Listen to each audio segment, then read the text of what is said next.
Neyland Stadium in Knoxville about 2 hours ago. Derek Dooley's Volunteers in desperation mode in search of a conference win. Problem number one is Nick Saban's #1 ranked Crimson Tide. So far, flawless with their execution en route to a perfect record here at midseason. Simply known as the third Saturday in October. As Tennessee honors a legend and a team from 15 years ago, they hope their current star can pull an upset today. The Vols, the Tide, Tennessee, and Alabama next.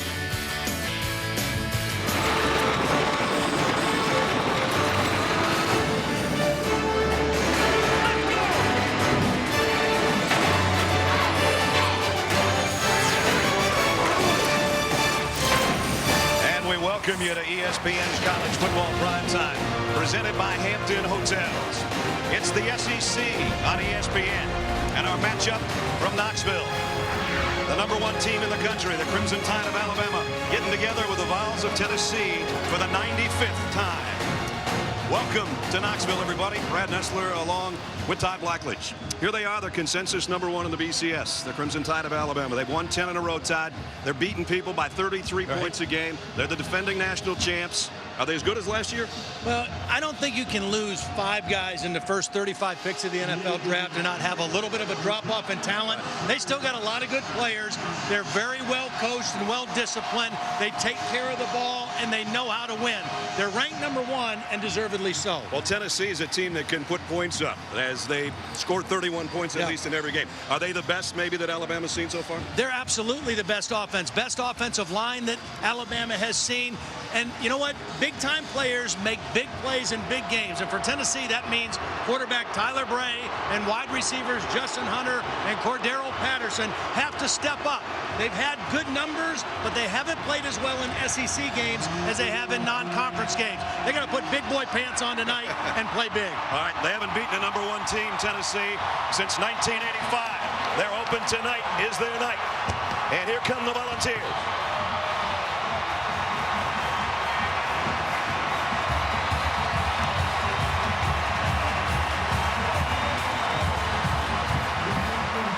This one should be fun.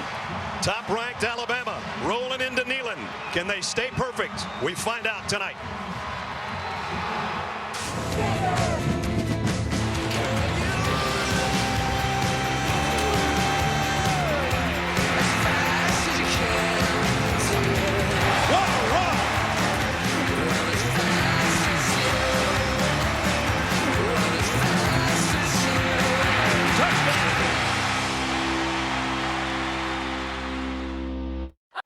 About 107,000 packed into Neyland Stadium for Alabama and Tennessee as we check into the third member of our team, Holly Rowe. Holly.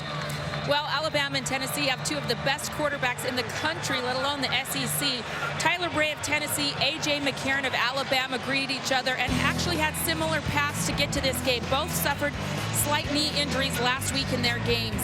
Tyler Bray was shaken up against Mississippi State. His left knee was injured. For A.J. McCarron against Missouri late in the third quarter, he took a hard hit, twisted up that knee, and they're calling it a bone bruise on his right knee. Now, both guys were fitted for braces. Tyler Bray has a custom brace. He's been practicing in it all week. His offensive coordinator said he looks comfortable in it. And I watched A.J. McCarron all through warm-ups. He was pivoting, dropping back. Both guys look like they're ready to play tonight. All right, Holly, thanks. Nick Saban in his 6th year as a head coach at Alabama. Derek Dooley, who worked under Nick at LSU and with the Miami Dolphins on the crutches after hip surgery, but he's working from the sideline tonight after being in the booth a week ago. Yeah, he felt it was important for him to look in his players' eyes. He thought they were a little out of whack in the first half last week at Mississippi State, and he did not like being in the booth at all either. Tennessee won the toss, and they want the football. So Alabama to kick. Cade Foster's got it teed up. Cordero Patterson, oh so dangerous, back there with Deveron Young. Patterson had a kick return for a touchdown last week. He'll get to handle this one about 5 yards deep, and he will not bring it out.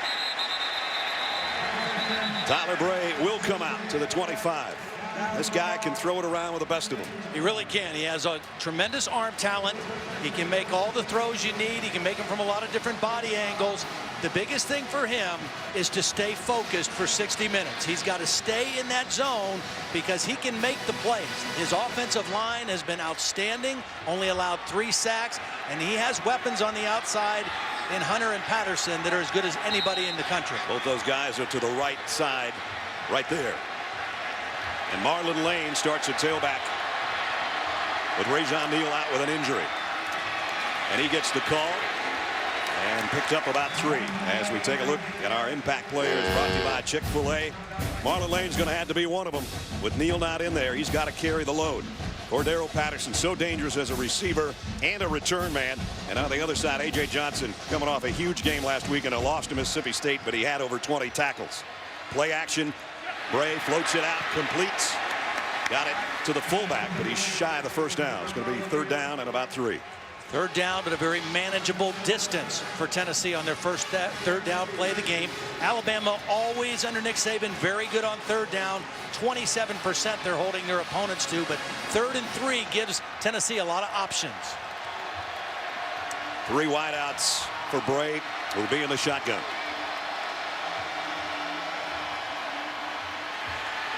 Fires far side, too high for Justin Hunter.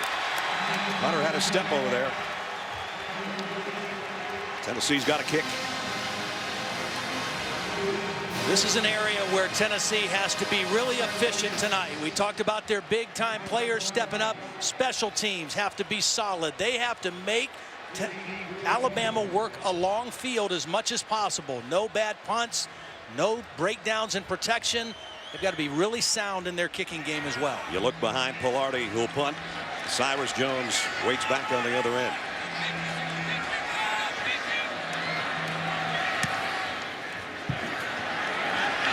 Jones camps under this one at the 24. Made the first man miss, but not the second. Nice coverage by Tennessee. A.J. Johnson down on special teams making the stop. From one A.J. to another is McCarron. Hasn't thrown an interception this year. When you get to midseason and you got a 0 in the INT column, that's pretty good. Yeah, and the last 3 games of last year. I mean, he's working on 9 games. This will be the 10th game going into without an interception. And part of it is their style. They play ahead of the chains because they run the ball so well. The best offensive line in college football, and he is very efficient in their passing game. Career-wise, he averages an interception every 101 passes. Here's Eddie Lacy on the first carry. Tennessee there to meet him. No gain. As we take a look at our impact players on the Alabama side, brought to you by Chick-fil-A. And Lacy's one of them, coming off a huge game last week. Barrett Jones, Outland Trophy winner from a year ago. Now he's playing center. That means the line, as Todd said, is pretty darn good. And C.J. Mosley all over the field defensively for Alabama. There's Jones, the anchor at center. Trips to the top of your screen. And now Lacy comes back in motion into the backfield on 2nd down and 10. McCarron pressured. Throws on a run, and he got a short completion out to the 32, maybe the 33-yard line. Tennessee's defensive coordinator, first year, Sal Sunseri, was the linebacker coach at Alabama the last few years before this. He's tried to install a similar defensive system, but what he's learned through the first part of this season and a half is, you know what, it doesn't matter how much he knows about the system. What matters is how much can the kids process and play fast with, and he's had to simplify over the last few weeks. They'd love to get an opening stop here on Alabama's first possession. Empty backfield for McCarron on 3rd down and 4.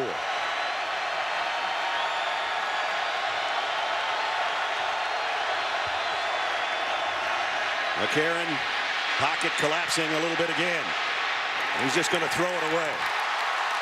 I talked to Sal on the field right before the game, and he said, you know what we're selling to our kids is this is going to be a 15-round heavyweight boxing match. And if we get a stop, that's a win. We won a round, and then we got to get ready to go out and play the next round. They've had their struggles on defense. Their numbers are ugly. That's a great way to start the ball game. You can tell Sal is old school because fights don't go 15 rounds anymore. 12's the limit. Alabama to punt. Tony Mandel Devin Young on the other end. He's going to have to chase this one to the far side, and he'll have to let it bounce. Goes out of bounds. And not too much in the exchange of kicks, as line of scrimmage is going to be the 28-yard line for Tennessee. Their second possession on offense coming up. Bray and company when we come back.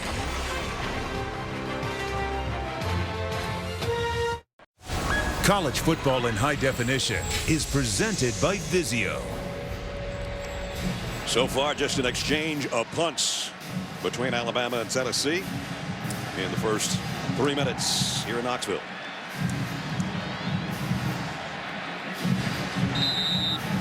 Tyler Bray will be in the shotgun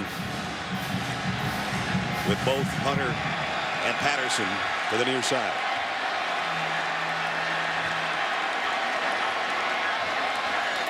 Devin Young gets a carry. And the little guy gets out to the 30-yard line.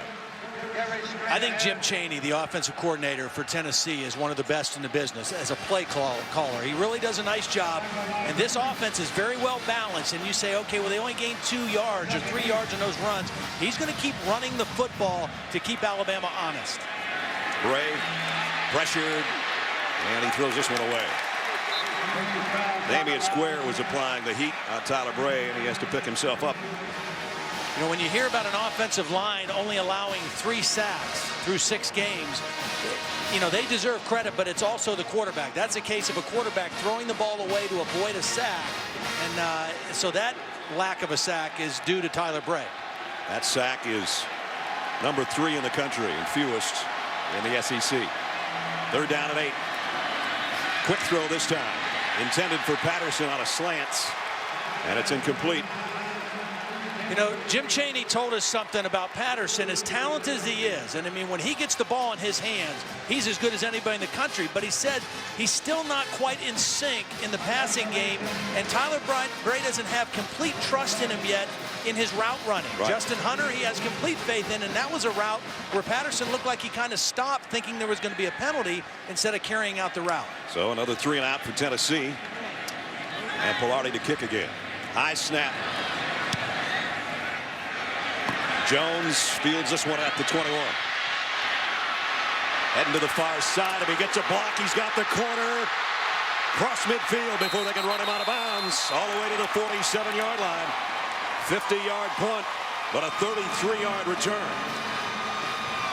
So Alabama in Tennessee territory with their second offensive possession when we return.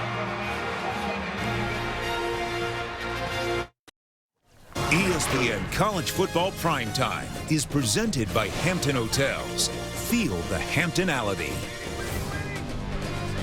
Tennessee and Alabama got together the women's rugby squad today. UT won 49-5. A little lopsided. Right now, short field here for Alabama, Todd. And a good chance to take a shot. And this would be the guy right here. Their leading receiver, Amari Cooper. He's a freshman out of Miami, but he has been their most explosive wide receiver to this point. They had a lot of time during the timeout and the change of possessions to set up exactly what they wanted here on first down. From the 47, following the long punt return, Lacey, only a yard maybe.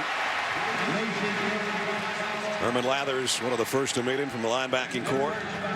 The key to tackling these backs of Alabama, whether it be Lacey or whether it be Yeldon, they're both big, physical, hard runners, is you got to get their momentum stopped, and then you got to get their hips changed and a different direction. And they've been able to do that so far. You can't let those guys get a full head of steam because they run too physically. 2nd down, 8, just outside the 45. They fake the stretch play. McCarron on the bootleg throws on the run, and he throws a strike complete. It's a first down to Amari Cooper, the freshman, and a pickup of 12. Missed tackle by Prentice Wagner after the catch. You know, that's been a problem for this Tennessee defense, is poor tackling. They get the catch. If he makes the tackle there, it's 3rd and short. Instead, a whiff and a first down for Alabama. Cooper's first catch of the night is 22nd of the year, which leads Alabama. And a first down of the game. Now a little confusion on Tennessee's defense. Looks like they get everybody set. in a pistol set. McCarron gives it off to Lacey. And Lacey, tough three again. Justin Coleman came up to help on the stop. Tennessee was a little worried about Kurt Magid, one of their outside linebackers. He's been banged up. He started tonight, but they don't know how many snaps he can go. He's got a stinger issue with his shoulder, which means you just don't know how many plays he can go. And then if he does get it dinged a little bit, he might have to come out for a series or two. But he is a physical presence and a guy that is a big addition to their defense if he can play. Blake Sims is going to take the snap here, quarterback.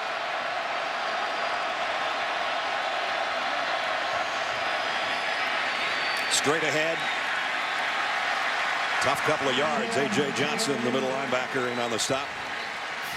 So far, the encouraging thing for the Tennessee defense. Now, think about this. Coming into the game versus SEC opponents, they've been giving up an average of 6 yards per carry, which is worst in the league. Tonight, they look like they're in the right spots, and they're beating some blocks, and they're playing fundamentally sound. They've got to keep that up on this third down play. See if they can get a third down stop. Third down at 5. McCarron in the shotgun.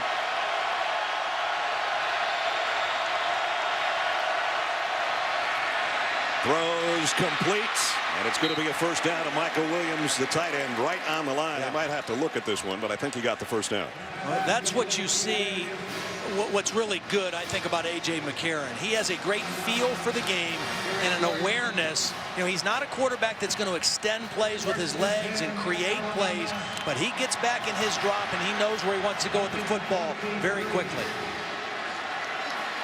So Alabama's moved it to the 23-yard line of Tennessee. Remember, they started this drive at the 47 after the punt return.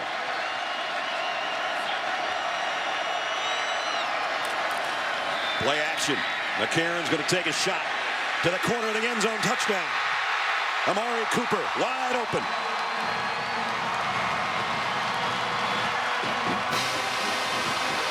That was too easy.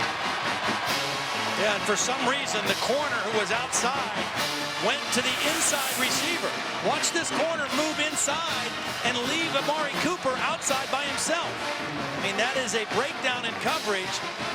And for Sal Sinceri's defense, an easy touchdown they give up, and you just can't do that against the #1 team in the country.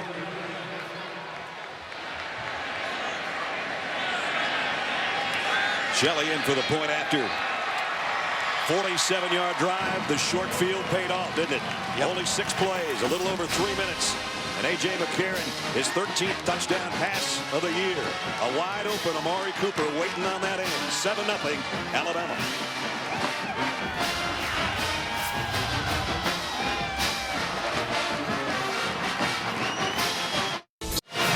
How dominant has Alabama been in the first quarter this year? How about 90-0? Well, they take advantage of any mistake and field position. Alabama just ran 3 verticals. That's all they did. It wasn't a tricky route.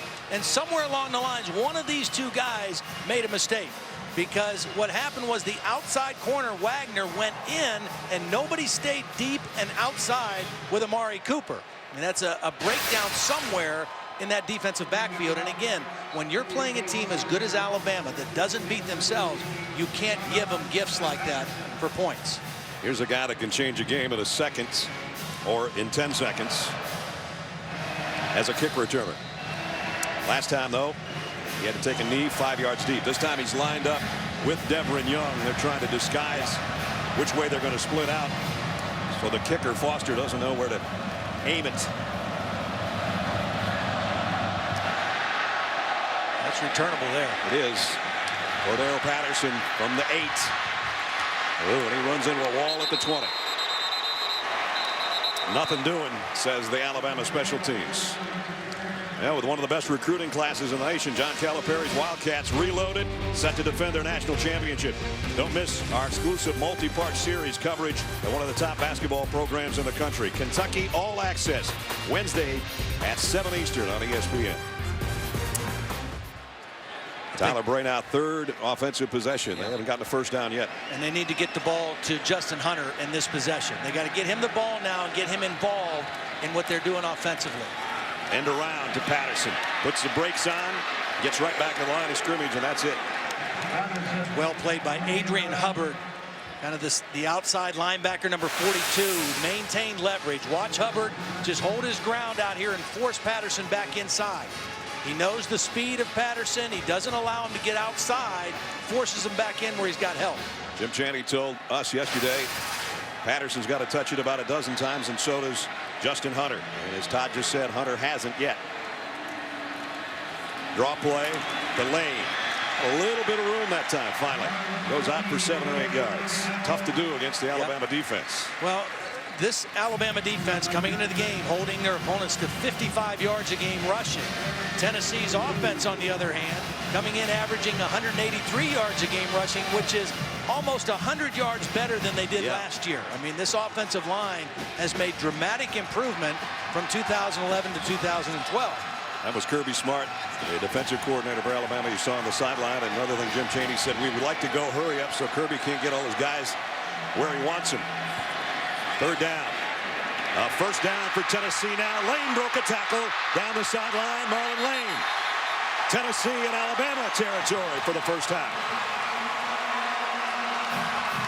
Pickup of 26. Well, we saw a little mix-up in the coverage for Tennessee on the touchdown. This was a little mix-up on Alabama. Nobody got outside to pick up Lane coming out of the backfield, and a missed tackle by Milner, their best corner. Big play for Tennessee. Now they do hurry up from the 47. Lane busts his way off tackle, and he drags some guys with him for about 5. We'll talk about this tempo real quick. Alabama, Nick Saban and Kirby Smart, they like to change personnel all the time and try to make the perfect call to stop every play. They don't concede any play that the offense runs. If you go hurry up, it makes them simplify, keep guys on the field, takes them out of the game a little bit. Deveron Young, inside run, got him within a yard of the first down marker. It's going to bring up 3rd and short. See, this is a problem area, particularly with the absence of Rajon Neal. He's their most physical back. Lane is not a big guy. Deveron Young is not a big guy. Sometimes they've gone to a wildcat and put their linebacker, A.J. Johnson, as the quarterback. I think he's in there now. He is. On this 3rd and short play. They don't really have a power running back, so they've had to try to be creative. We saw A.J. score a touchdown in this formation earlier this season. High snap on 3rd and 1. He blasts his way in there, and he's got it. And he's still stretching it out.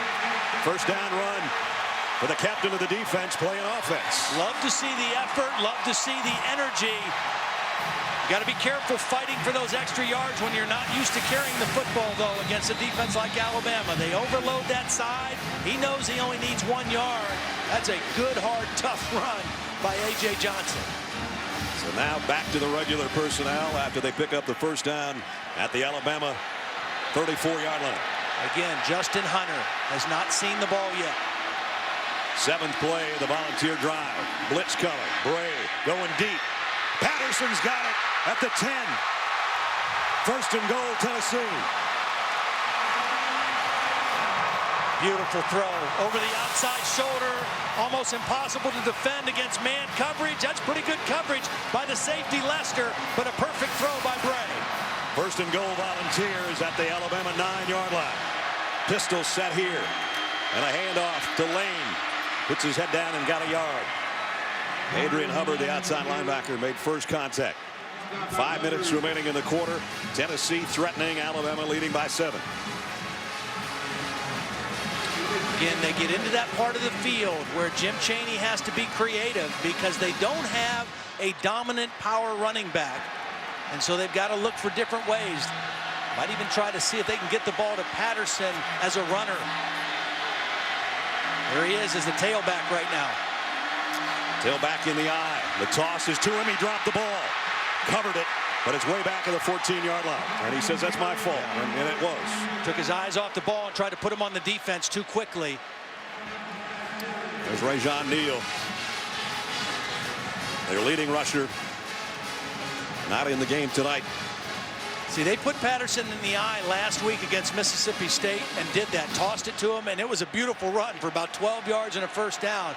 That time, he just got a little bit ahead of himself. Now it's 3rd and goal, but it's back at the 14-yard line. Justin Hunter is the slot man to the top of your screen. I like that because he's working on a safety and not a corner. Bray throw into the corner. Hunter can't get it. Ended up in double coverage over there and almost came down with a touchdown. Make that triple coverage because Milner, the corner, was reading the quarterback. Watch him drift back. He left his man, the tight end Rivera, went to help Lester. They kind of baited Tyler Bray into that throw. So they're going to have to settle for a field goal attempt. And that means Michael Palardy, 3 out of 4 on the year. His longest from 38. They've had some issues with their kickers, especially on extra points, quite frankly. 32-yard attempts, and it's good. So Tennessee got down there to a 1st and goal. They had to settle for 3. Good ball game, though, here in the first quarter.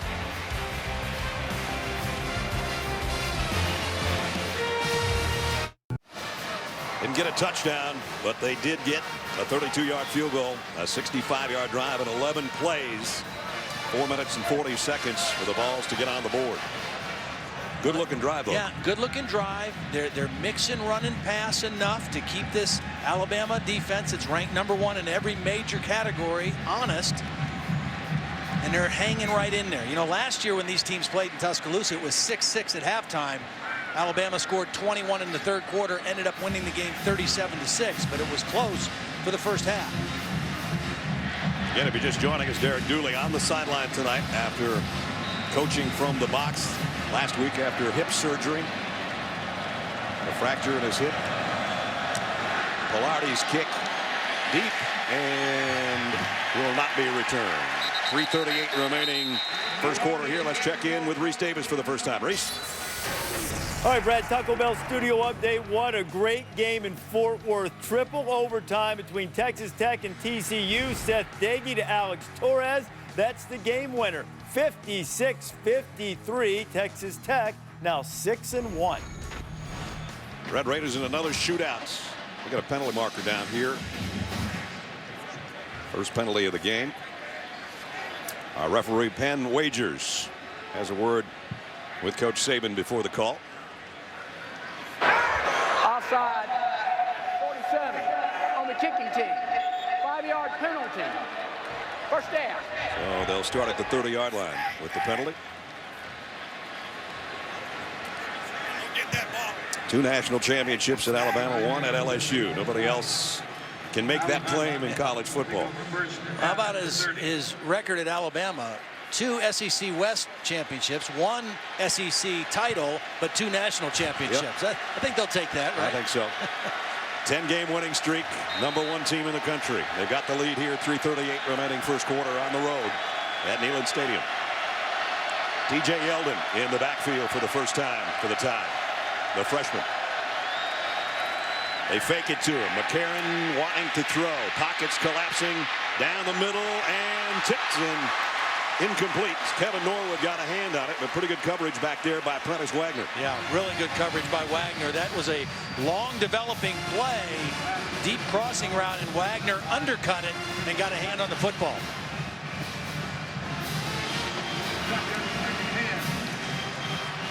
Second down at 10.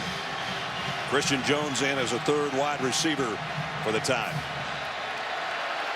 We're down for screen here for Alabama.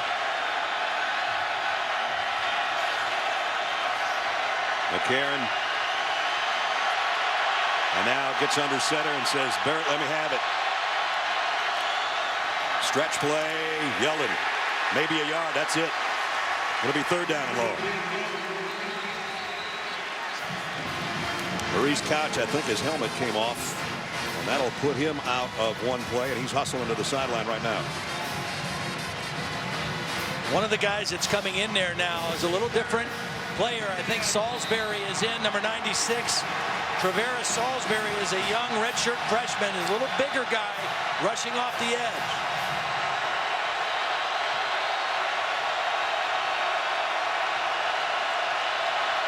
Third down and 9 for Alabama.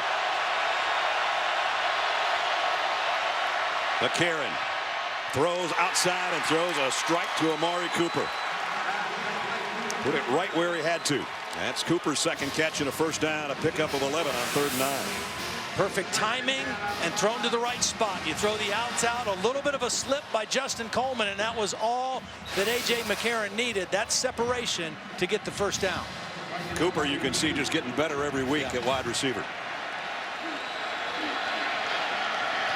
First down at the 42.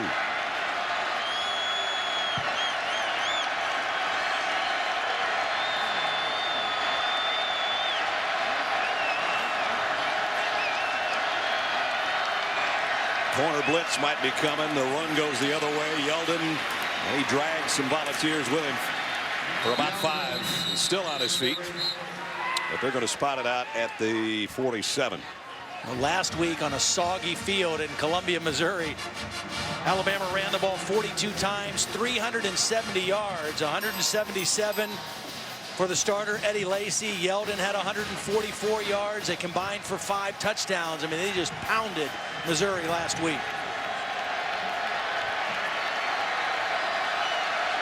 Yeldon stays in there flanking McCarron in the shotgun. 2nd and 5. McCarron, the quick throw completes, and it's another first down. Kevin Norwood out to midfield.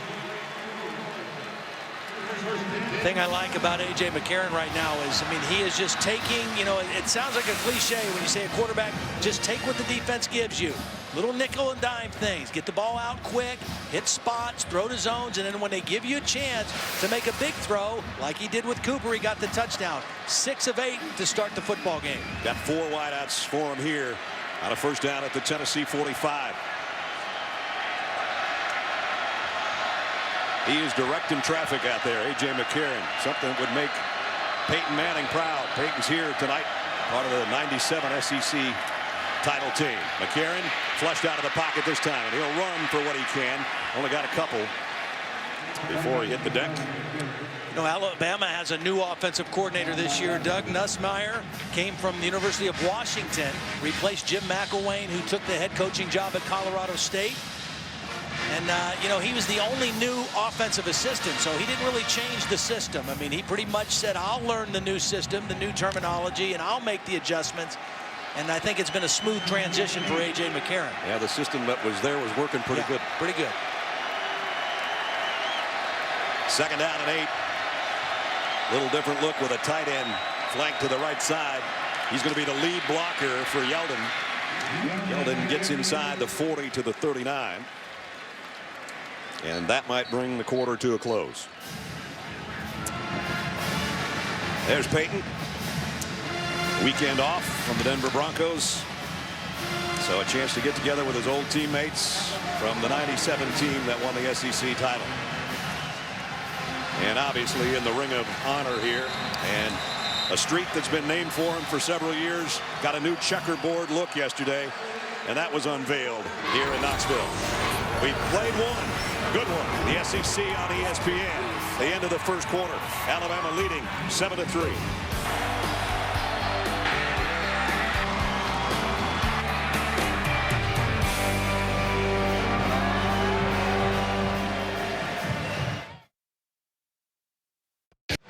Neyland Stadium in Knoxville all lit up for Alabama and Tennessee. 7-3 as we start the second quarter. Alabama hasn't trailed at the end of a regulation quarter since 2010. That is just crazy.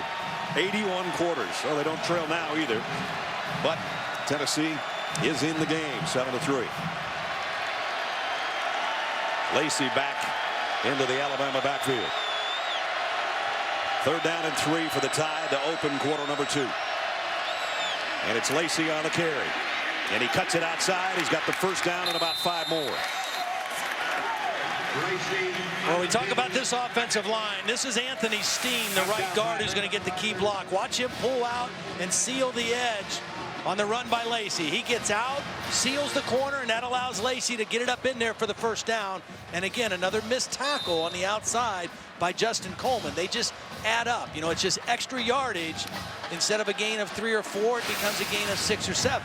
And a first down at the 31. 2 tight ends. 9th play of the Tide drive here.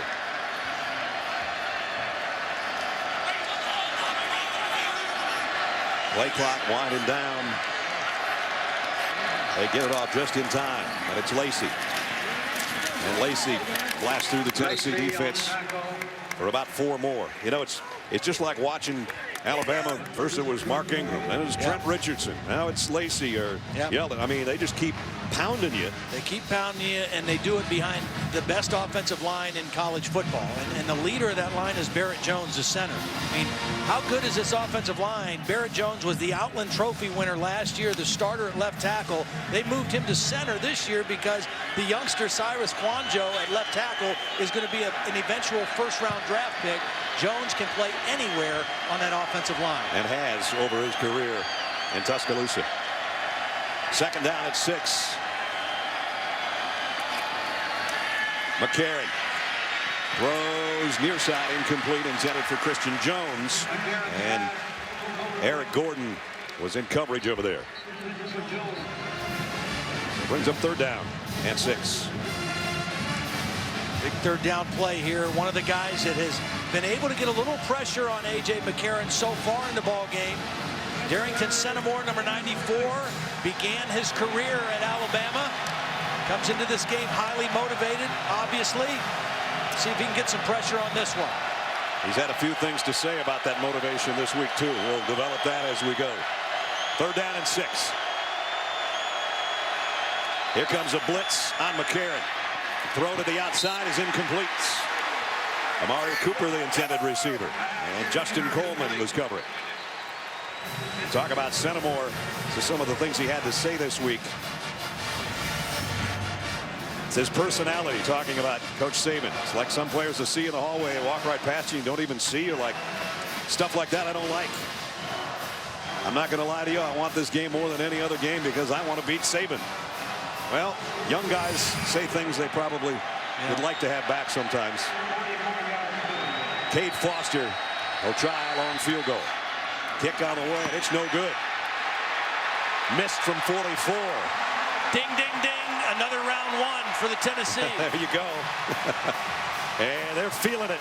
Centimore showing his emotions. They hold the tide. The score remains the same.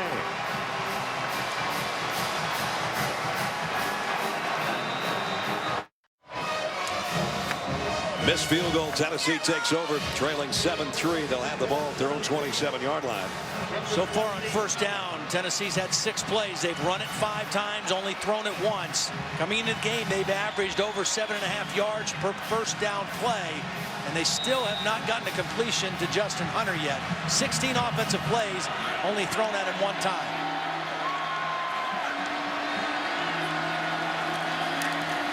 Tyler Bray pressured, hit from behind, but he got the pass away.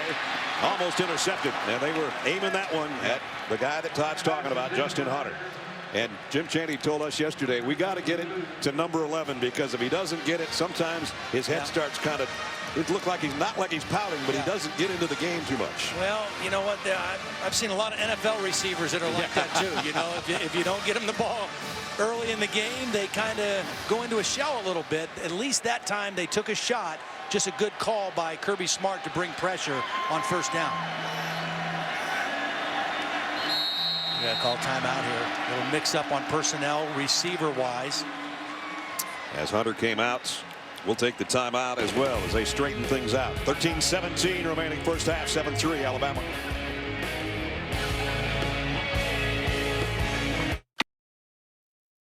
ESPN College Football Primetime, brought to you by BMW. We only make one thing, the ultimate driving machine. Big crowd out yesterday, officially street that was named after Peyton Manning 14 years ago, but rededicated, painted like the end zones here now. Peyton Manning pass that leads in to the ball walk and then into Neyland Stadium here in Knoxville. 97 team here tonight, all his teammates with him. Those guys, big group down on the field with Philip Fulmer, their coach, who's going into the College Football Hall of Fame. Tyler Bray, high pass, incomplete, intended for Patterson. Dean Miller was covering. Right now, Bray's only 3 out of 9. Yeah. Yeah, he doesn't look like he's in a very good rhythm. Now, Alabama's defense has a lot to do with that. I mean, they're getting pressure on him. They've not knocked him down, but they're getting enough pressure on him to make him uncomfortable, and that's what's called affecting the quarterback. And anytime you talk to Kirby Smart, that's the first thing he says they have to do. Have to earn this third down. 3rd and 10. Fires, and it is intercepted. C.J. Mosley, one of our impact players, with the first turnover of the ball game. C.J. Mosley is the most dynamic player on this defense. He never comes off the field. Watch him drop back and read the eyes of the quarterback. He reads the quarterback the whole way, and then the diving interception, and I'm not sure where Tyler Bray was throwing that football. The ball. Marlon Lane looked like he was running the wrong way, right? Yeah, I'm not sure where he was going with that one. But again, a short field for Alabama off a mistake. Bray maybe he doesn't know where he was going with that one, but C.J. Mosley knew where it was going. The 12th interception for this Alabama defense. Look what they do with turnovers. They turn them into points. They'll try to do that here. First down at the Volunteer 32.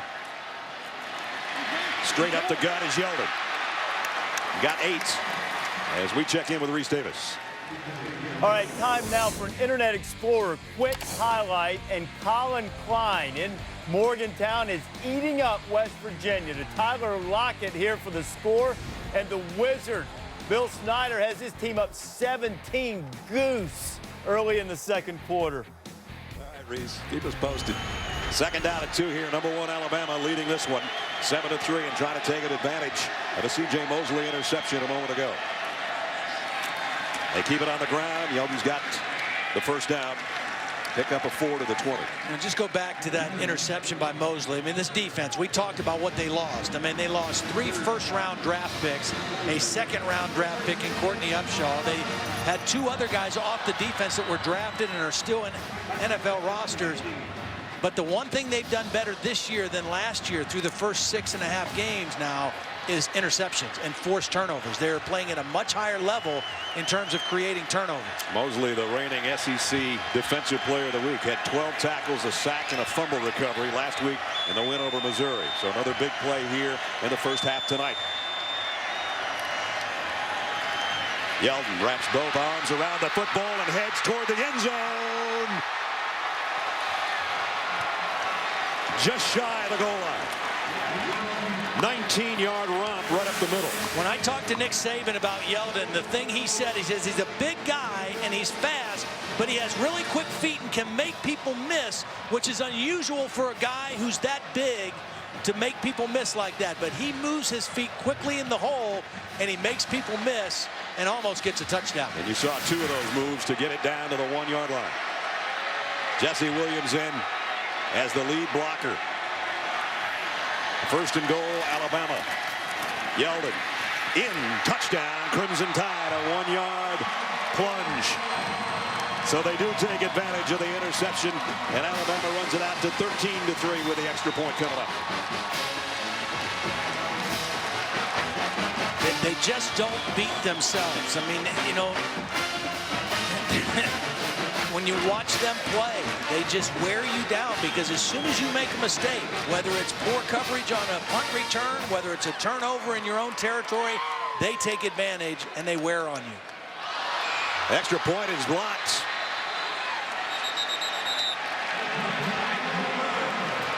So it's 13-3. But they do get 6 points out of the C.J. Mosley interception, his second of the year. Diving grab there, then Yeldon did the rest of the work. 19 yards to the 1 and then 1 yard to the end zone.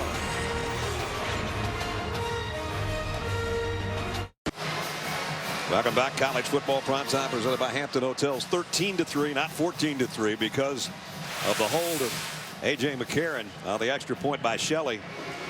This one comes out, and this is kind of one of those Tony Romo holds. So Shelley just tries to kick it off the ground. That doesn't work too well. I used to do that on purpose in practice because I didn't want to be a holder. But you don't want to do it in a game if you're the #1 holder. And you love kickers so much anyway. Yeldon did most of that work, though, after the interception by Mosley. 32 yards. Just took him 4 plays to get the touchdown. Now, we talked about the big guys and the big-time players for Tennessee needing to step up. It's time for Tyler Bray to step up. He's 3 of 10 with the interception. He's played a lot of ball. He's got a lot of maturity about his game. He just needs to shake that last throw off and get hot. He's got to get into a rhythm and make some plays. Got to get it to Hunter or Patterson. We know Patterson can handle it as a kick return guy. Very dangerous. They've been held in check so far here in the first half tonight, though. He's going to take a shot at this one. No, he won't. Thought about it. And he'll take a knee. We'll bring it out to the 25, and we'll take it out to Reese Davis. Reese. Brad, we're going to find out if Georgia can stand some prosperity. The Dogs got great news when South Carolina lost to Florida, but at Kentucky, a little trickeration. DeMarco Robinson, the throwback to the freshman quarterback, Jalen Whitlow. He took it to the doorstep. Cats went on to score. They're up still on number 11, Georgia, 14-13 in the second. Georgia trying to get the taste out of their mouth from the whipping they got from South Carolina in their last game. South Carolina felt it today against Florida. Tennessee here against number 1 Alabama. Marlon Lane, best run of the night so far, goes for 9. Well, I love the way he finished the run. You know, he got in there, he got those pads down, and watch how he finishes the run. Runs right behind Bartholomew as fullback, and then runs right over the safety, Lester, for about 3 more yards. Justin King, freshman in there.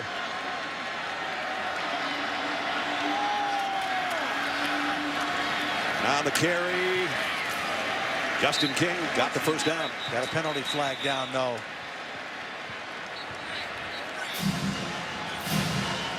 Justin King, And wagers may take the penalty because it'll be 5 yards. It looks like they only gained maybe 2.5, 3 yards on the run. Yep.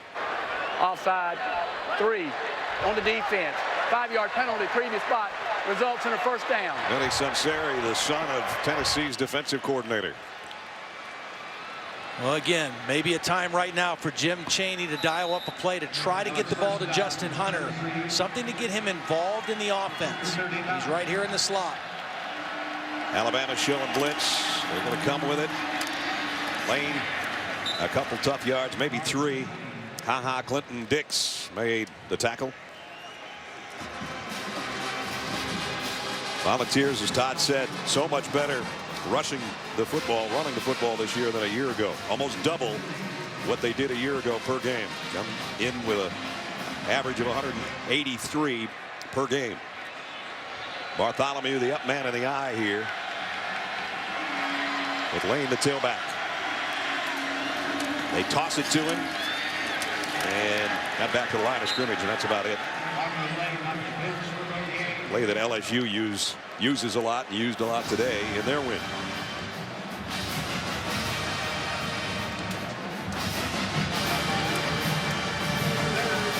Lane comes out.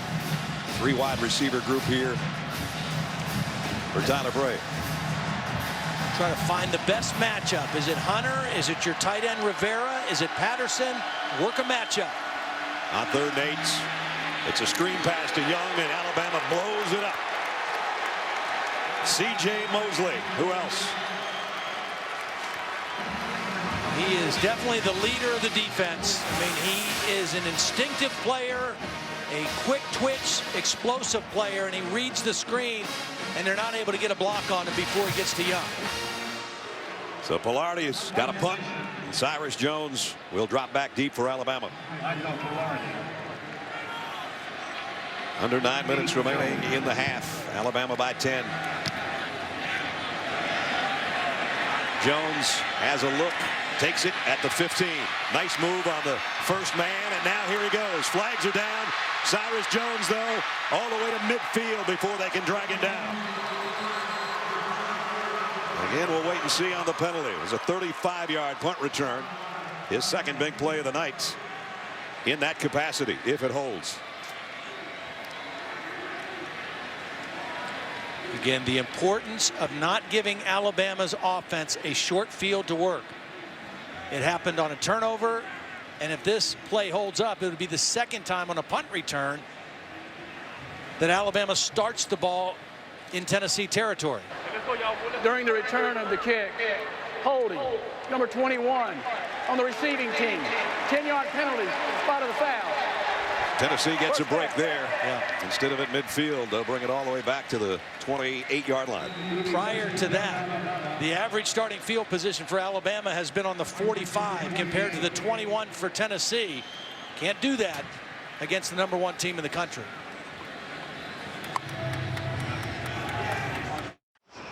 Let's take a look at how Alabama is finding success tonight. Brought to you by Expedia. Finding success defensively with C.J. Mosley. The interception that gave him a short field. Finding success with T.J. Yeldon running down to the 1-yard line and then finding the end zone successfully from a yard out.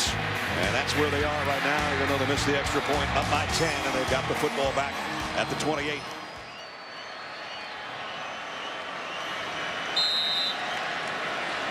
See Eddie Lacy back in there flanking A.J. McCarron in the shotgun with 8:40 remaining first half.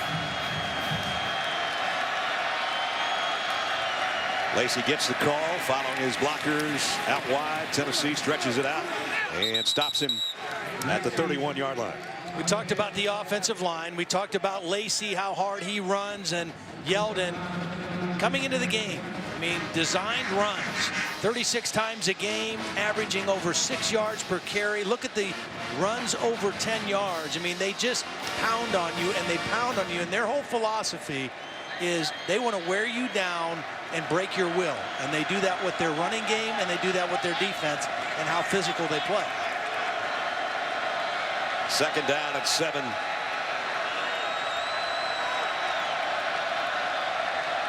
From the 31, trying to pressure A.J. McCarron. He's going to go deep. He's got a man out there, and Cooper's got it. All the way down to the 15-yard line.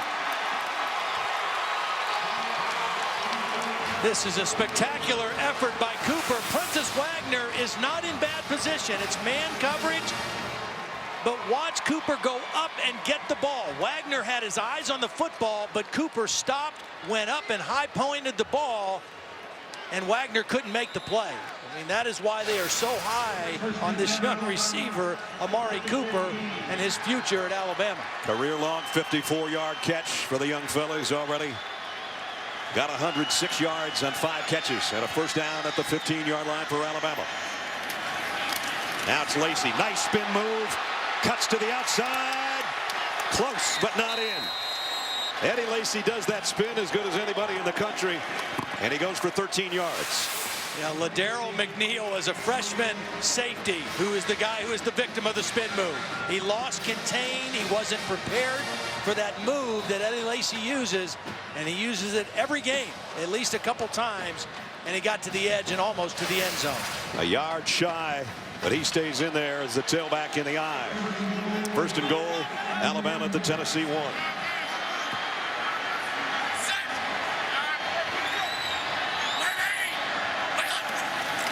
They fake it to Lacy. They throw wide open, touchdown. Michael Williams, the tight end.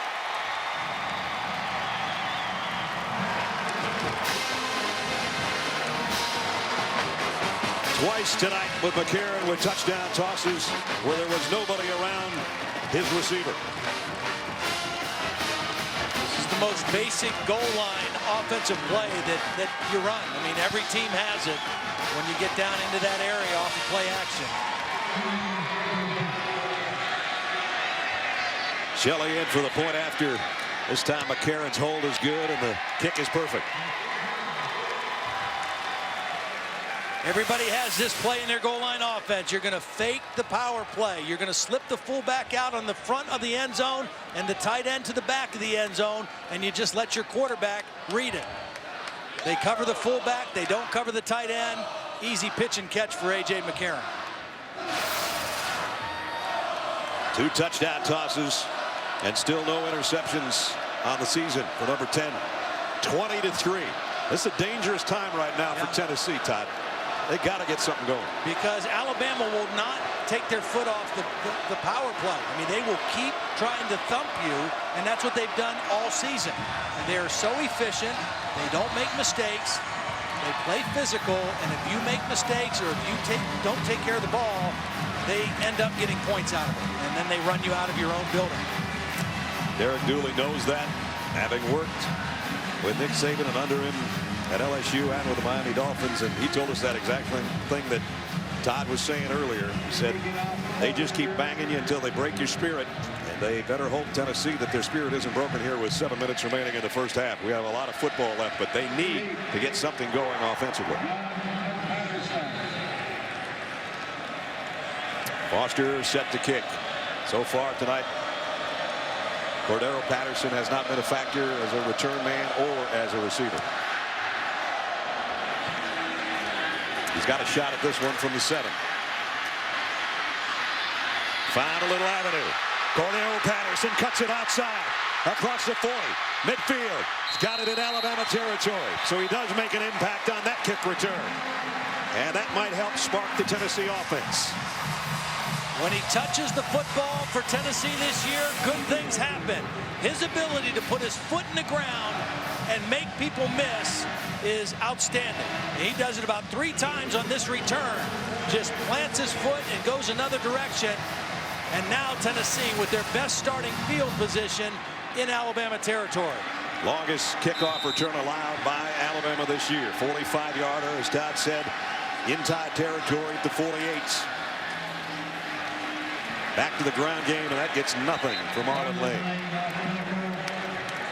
Even if Tennessee can get a field goal out of this drive, it would be big. Yeah, you have to capitalize on the play by Patterson. I mean, again, you're playing the #1 team in the country. You've got your best field position. You've got to be able to somehow manufacture some points out of this possession. Vincent Dallas in as a wide receiver with Zach Rogers and Justin Hunter. Blitz coming on Bray. Goes quickly over the middle, and it's complete on the fly. Rivera, the tight end. Rivera, first and goal, Tennessee. 43 yards on the pass play. Well, it's a hot read. Here's Rivera. As soon as this blitz comes, Tyler Bray knows it's a hot throw to the tight end. They vacate the middle, get the ball quickly, and then excellent running after the catch by Rivera. First and goal, Volunteers at the Alabama 5. Alabama's got too many players on the field. The run is almost a touchdown. But again, flags are down. Alabama had one too many guys. Nico Johnson, I think, was a guy trying to get off the field. Also a Tennessee lineman down at the end of the play. Zach Fulton, their starting right guard. One of the strengths of this team has been their offensive line, and all 5 guys have started every game and been healthy for every game. And Fulton's going to come out for a play. Illegal participation on the defense. 12 men in the field. Half the distance to the goal. What's that? There's Nico Johnson, the guy that was trying to get to the sideline. And as Fulton comes out, he's trying to get to the sideline as well. It's going to be first and goal at the 2.5. Well, here comes in A.J. Johnson again into the game. Again, they don't have that power back. They don't have the thumper that they can turn and hand it to. So Jim Chaney is electing to go with Johnson as the Wildcat quarterback in this situation. Again, the captain of the defense in there on offense. First and goal, Tennessee. Bartholomew, the fullback, is in front of him. That's where he's running. Johnson, touchdown.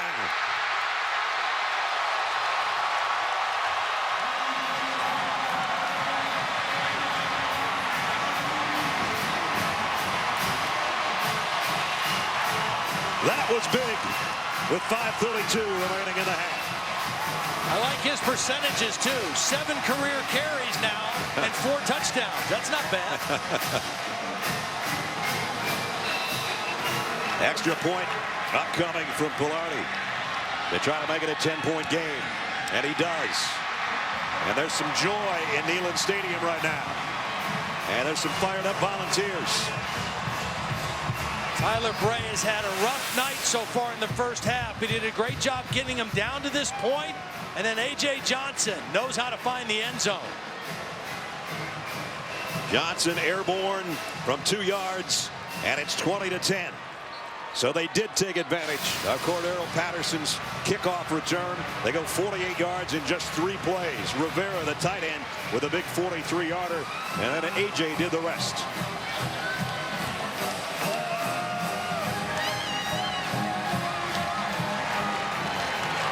.5:32 till halftime. And right now we've got time for our trivia question. A.J. McCarron has a school record. 239 passes without an interception. Who holds the FBS record? 379 without a pick. We'll tell you before halftime.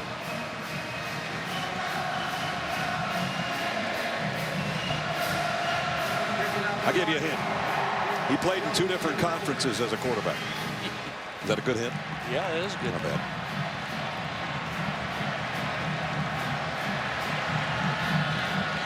Velarde to kick. Milner and Cyrus Jones back deep.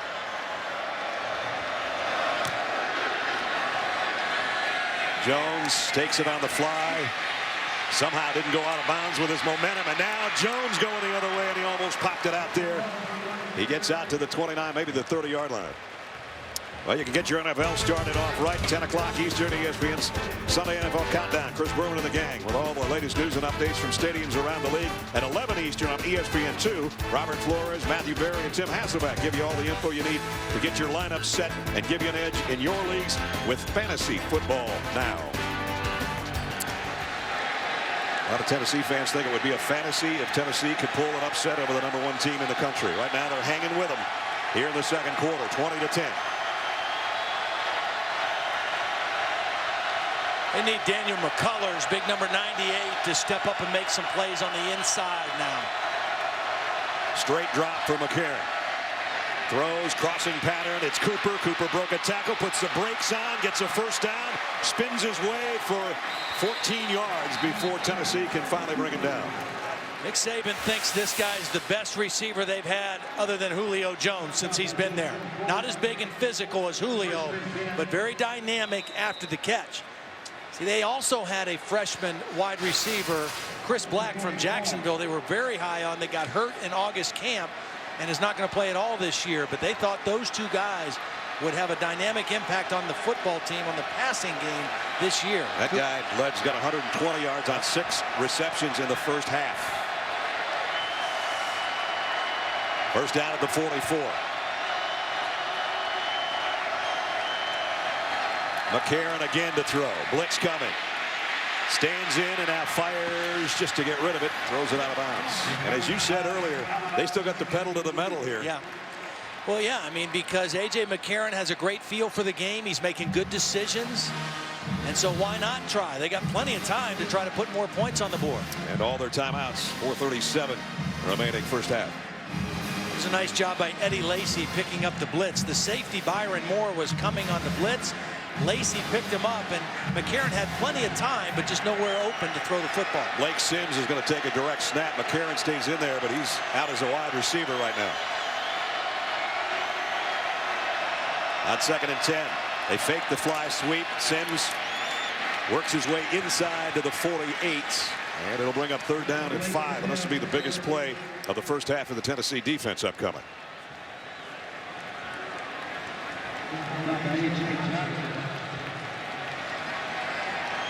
I'm not sure if Centimore, his helmet popped off. I guess so. He's coming to the sideline for a play at least. So is McCullers, the big guy that Todd was talking about. One of the guys that has the ability to rush the passer for Tennessee is right here, Jaquez Smith. He's got a little burst. 3rd down and 6. McCarron throws, got his man on the run as Kenny Bell. Bell all the way down to the 24-yard line. So Alabama on 3rd down comes up big again. Well, somehow this ended up a mismatch. A wide receiver, Kenny Bell, got matched up on A.J. Johnson, the linebacker. And that's no way Johnson's going to be able to stay up with a wide receiver on a quick crossing route like that. And again, A.J. McCarron, his feel for the game. He saw the matchup that he liked, got the ball to Bell, short pass, long gain after the catch. Actually spotted just outside the 23 where it's 1st down. Alabama looking for more points with a 10-point lead here late in the second quarter. Back to the ground game to Lacey. Tough 2 yards. Byron Moore came around to make the stop from his safety spot. Even though they've given up 20 points, this is definitely the best I've seen the Tennessee defense play. Fundamentally, against the run, they've been more solid in this ball game than any other SEC game. We were here for Florida, and the thing kind of fell apart on them in the fourth quarter. The Gators, 24 unanswered points. So far tonight, they've held their own a lot better. Second down at 7. McCarron under center with Lacey behind him.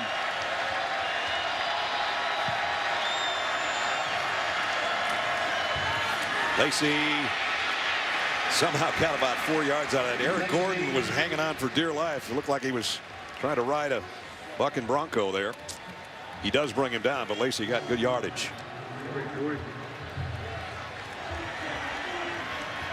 Here's another third down. Look what they've done inside the 20 in that red zone. 97%. Look at big DJ Fluker, too, number 76. He is a devastating run blocker. He's yelling at them. He wants them to run the ball over him on the right side. They're in a pistol set right here on third down and 3. Lacey behind McCarron.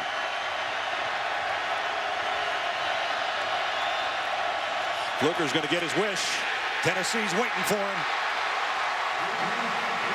Big play by the defense, going to force a field goal attempt. Good penetration. Nowhere to cut back for Lacey. Watch the penetration inside. Salisbury, the first guy to change it up. Again, a redshirt freshman playing in the third down package. A little bigger body. Did a nice job getting into the backfield. So this is going to be a 34-yard field goal attempt by Shelley. The hold is good. The kick is as well. But a victory of sorts for the Tennessee defense. They didn't want to give up a touchdown, but the lead goes back to 13.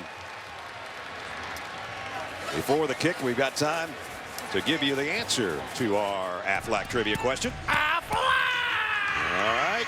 A.J. McCarron, 242 now without an interception. And who holds the all-time record, FBS record of 379 without an interception? I gave you a hint.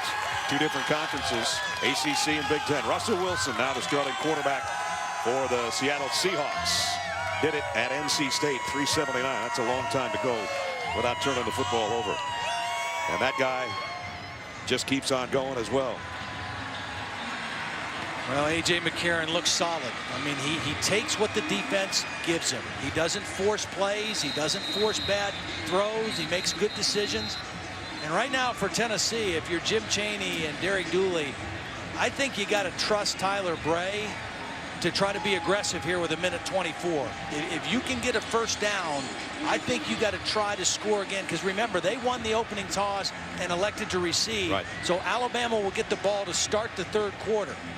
I think Tennessee needs to try to be a little bit aggressive here, especially if they get a decent kickoff return again. That's what they're hoping for, that Patterson can do what he did last time.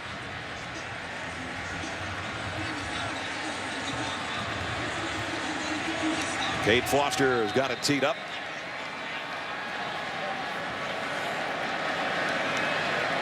Don't forget, Brees, Lou, and Mark will have the halftime show coming up for you in 1:24 with all the scores and highlights. This will be returnable as well. Patterson camps under it at the 5. Heads to the far side, trying to get the corner. They've got him bottled up. And he'll go down at the 23. Speaking of Reese Davis, here he is. Reese. Brad, just a few minutes away from the Buick halftime report. There's been a power shift in the SEC East, but Georgia's not necessarily doing its part right now. They're trailing Kentucky. Heisman showdown, Geno Smith and Colin Klein is turning into a Heisman beatdown as the Mountaineers are taking it right in the kisser again. And the Irish remain perfect. Some might argue perfectly imperfect, though not the guy sitting in the cardigan right maybe off camera here. All right, we'll see you guys in a minute or so. From the 22, Tyler Bray in the shotgun. It'll be a shovel pass to Lane, And he got 7 or 8. When you run a 2-minute offense or a hurry-up offense that Tennessee's in, the key thing is getting that first down. That gives you a little breathing room and decides how aggressive you're going to be on this drive. On 2nd and 3, they'll go right back to the same play. And Lane has the first down and a couple more. Now you're under a minute. You have 2 timeouts. The clock stops while they move the chains. You get your play called at the line of scrimmage. And now you got a chance at the 34-yard line to maybe take a shot down the field. And again, Justin Hunter not a factor so far tonight. Bray back to throw. In the pocket, pressured. Had to go over the middle again to Lane. As he's checked down and short gain there. Sinceri came up to make the hit. Time is winding down and the fans know that. They're making some noise. 27, 26, 2 timeouts remaining. A little surprised they didn't take a timeout right there, especially since they have 2. Finally, they get the snap with 19 seconds left. Bray going deep. Man out there is Hunter, and he dropped it. Would have been a first down at the 20. Well, they felt coming in that the corner Dion Ballou falls asleep sometimes. Hunter runs by him. Got away with a little push off. He's got to come down with that. I mean, that puts him in scoring territory right now. He hasn't had a catch. He hasn't had a lot of balls thrown to him, but you know what? When the ball is thrown to you, you got to make the catch.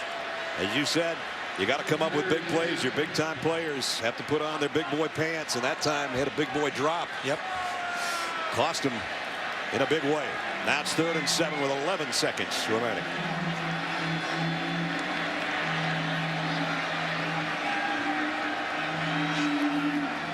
Draw play. Oh, this is going to bring some boo birds out, I'm sure. Marlon Lane. The last play of the 2nd quarter. Fans not too happy.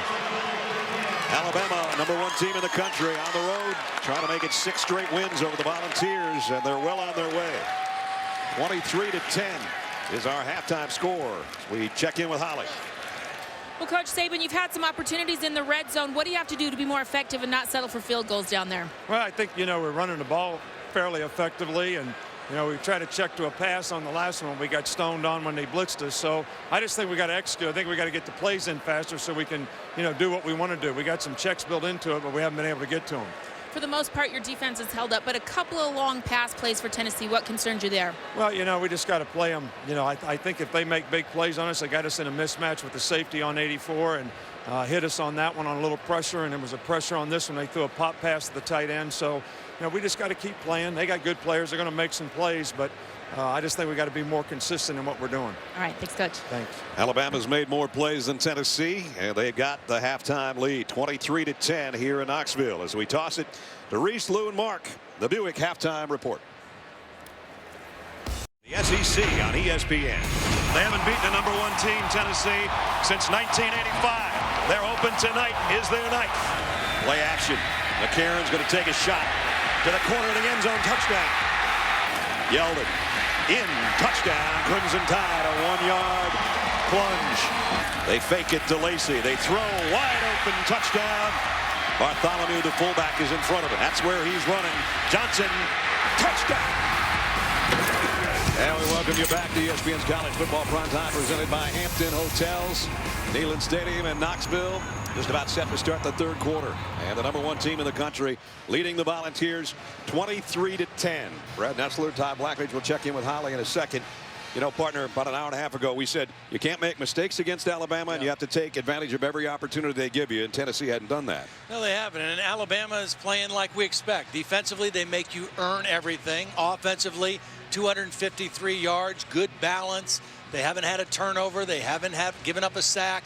And for Tennessee, we talked about their big-time players have to step up. And Tyler Bray did not have a great first half, 8 of 16, threw a costly interception. Jim Chaney said the thing that he says to him all the time, you got to hang on to the rope. That's right. We got a piece of rope here. He's got to hang on to that for grab the full that baby. 60 minutes. You know what? He's got to get Justin Hunter to grab onto this rope, too, because Justin Hunter did not make a catch in that first half of play. And he had an opportunity on a long ball late in the 2nd quarter to give him a first down at the 20-yard line, and he dropped it. So let's see if Tennessee has a comeback in them here from a halftime deficit. But Alabama's going to get the ball first to start the third quarter. Sorry. Deep kick, and Miller won't bring it out. Let's check in with Holly. Well, I caught up with Derek Dooley on the sidelines. He is on crutches, but he said, you know, we just weren't ourselves in that first half. Tyler Bray got a little bit rattled early. They got some hits on him. He said, we just have to do what we're capable of doing, and that's execute. If Tyler Bray can settle down a little bit, keep him clean, not have that Alabama defense on him, and execute the plays. He said Alabama's not doing anything different than we were prepared for and they're ready for. It's up to us. But, guys, I did hear him coaching the special teams unit, and I loved it. Even on crutches, he was firing them up. Said, all right, combine speed. I want us to be the best return unit in the SEC tonight. I want to see it combine speed. We'll see if that little pep talk helps on special teams. All right, Holly, first down, Alabama to open the third quarter at the 25-yard line. Play action bootleg. McCarron throws quickly, got it to Jones, and Jones has a first down. Now he's a yard shy. You know, they run the ball so well, and you have to play honest and respect their run, and that's one of the best things A.J. McCarron does, is fake the run the bootleg, and again, he makes good decisions. He doesn't try to force a big throw down the field. Take the little short throw, make it second and short. There's his numbers, pretty impressive, and again, 0 interceptions, not only on the night, on the season. Second down and a yard. Eddie Lacy on the stretch play, gets the yard, and gets about 5 more. But Darryl McNeil, the safety, made the stop. It would be huge if Tennessee could force a punt on the opening possession of this quarter, with Alabama having the football first and a 13-point lead. 2 tight end set this time for the Tide, both wide receivers to the near side.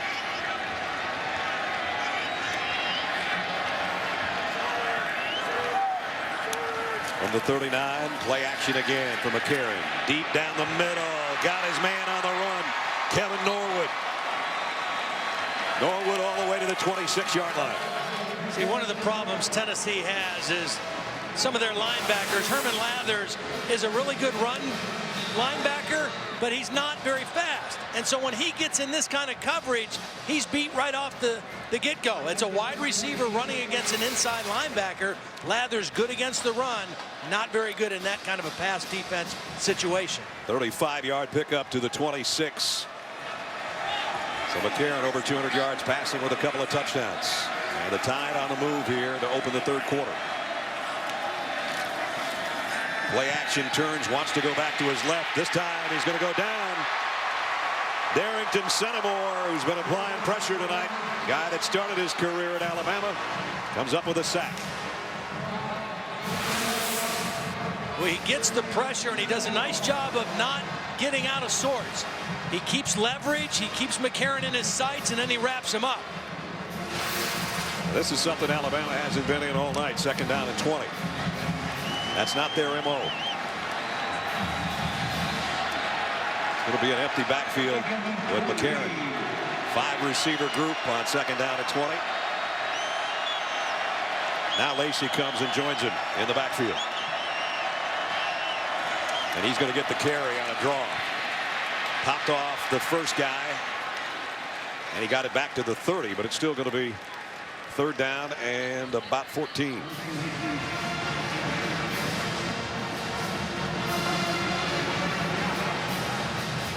Tennessee, big play for their defense right here. Got them where they wanted them. Now they can't let them out of the 3rd and 14 hole here. Got to be sound. Don't let them throw it over your head. If they make a catch in front of you, make a sure tackle.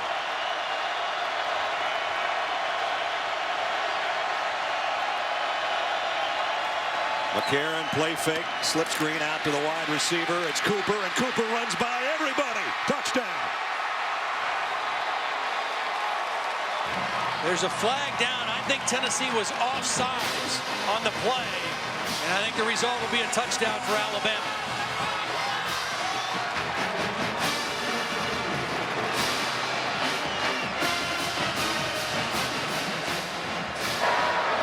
Illegal formation. 5 in the backfield. Oh, wow. Erases a 30-yard touchdown pass. Wow. Another break for Tennessee. I thought they were offsides. I thought they were lined up offsides. And we saw right there a short throw and bad tackling. There would have been a touchdown. And Tennessee caught a huge break. So still 23-10. And it's still third down. Back at the 35-yard line.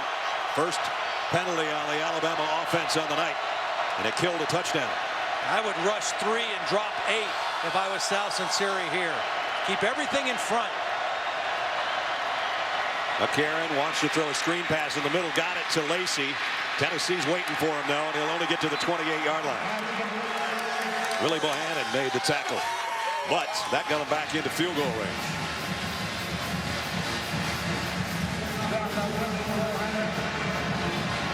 So Shelley comes out. It's going to be about a 45-yard field goal attempt. It's Cade Foster, beg your pardon. Foster and Shelley both place kickers. Foster gets all of the longer ones. Yeah, he does. Shelley gets the chip shots. Foster's 4 out of 6 on the year, as long as 52. This is a 45-yard attempt. Foster's kick on the way, and it's no good. Wide left. Second time tonight, Tennessee's got life from a missed field goal. That's a big difference. No touchdown, no field goal. Tennessee ball on offense when we come back.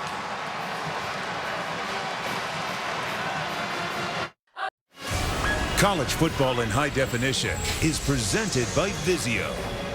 Instead of a touchdown, a missed field goal, and the score remains the same. Yeah, a costly mistake for Alabama. They've not made very many. In illegal formation, not enough guys in the line of scrimmage or too many guys in the backfield. Basically, one of these two wide receivers needed to be up on the line of scrimmage instead of both of them being off. That was what negated the play and took away the touchdown. Would have been a 30-yard touchdown pass. Smokey saying, I like it. Now let's see if he likes his offense. They fake the toss and then they give it to Young. And Devin Young gets 4. Tennessee's got a backup right guard in the game now, Alex Bullard, number 78. He's also wears number 89 and plays as an extra tight end or a huge tight end. But he's playing backup guard now because Zach Fulton is still out of the game with a leg injury.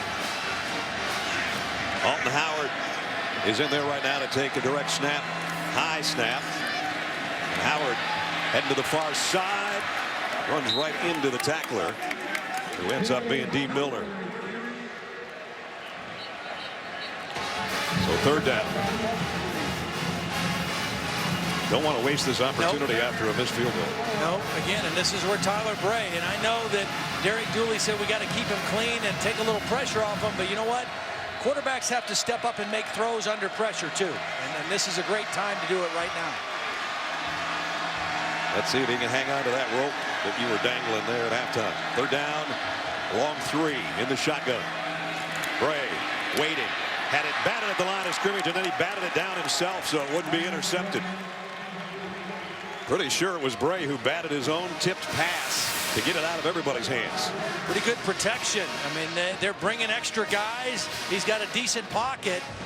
And I think that's Hubbard, that tall, or was it Xavier Dixon, who was in there getting a hand on the football. Smart play by Bray, though, to knock that thing down. It was open game right there. So it's a punting situation. Pilardi to kick. Cyrus Jones has had some nice returns. Yeah, they got to cover this kick better. This time they do the rugby style, and this one's going to bounce all the way down inside the 10. Good kick. I think they'll spot it right about at the 9-yard line. So that puts Alabama in a little bit of a hole for the first time tonight. 56-yard punt. Crimson Tide coming out on offense when we come back.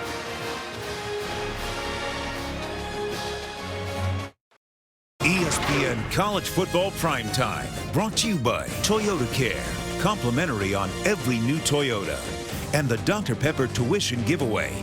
Learn more at drpepper.com.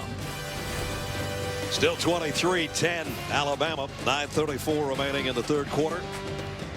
Game day next week. Next Saturday will be in Norman, Oklahoma. Notre Dame and Oklahoma next week. 9 a.m. on ESPNU, 10 a.m. on ESPN. Built by the Home Depot. Alabama starting at the 9, their worst starting field position tonight.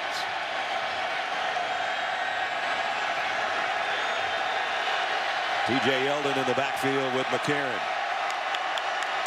Clapping for the ball, not getting it. Finally does, and it will be Yeldon. And he's buried at the line of scrimmage. Well, he's tackled by Kenny Bell, actually. I mean, his own wide receiver, Majid, I think, took Kenny Bell and threw him right into the backfield. That's the case. Yeah. Not sure who Kenny Bell was coming to block, but I'm sure he wasn't coming to make a tackle. Second down and 10.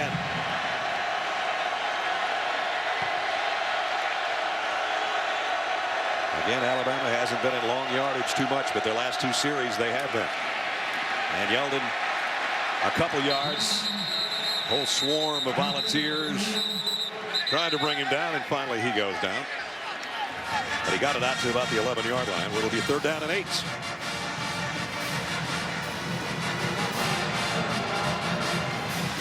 Well, the guy that Tennessee has had the most trouble covering in the ball game tonight has been Amari Cooper, number 9. 3rd down situation here. 3rd down and 8. There's Amari Cooper, over 100 yards in the first half alone receiving. Williams, a tight end, in there in the backfield to give McCarron a little extra protection. And he still is flushed from the pocket. McCarron directing traffic, and now he runs out of bounds at the 6. I think it was Senimore again who beat DJ Fluker. Fluker is an outstanding run blocker, but he struggles sometimes in pass protection because he's not so quick. And Senimore beats him with a speed rush to the outside, forces McCarron out of the pocket, and McCarron has to just step out of bounds.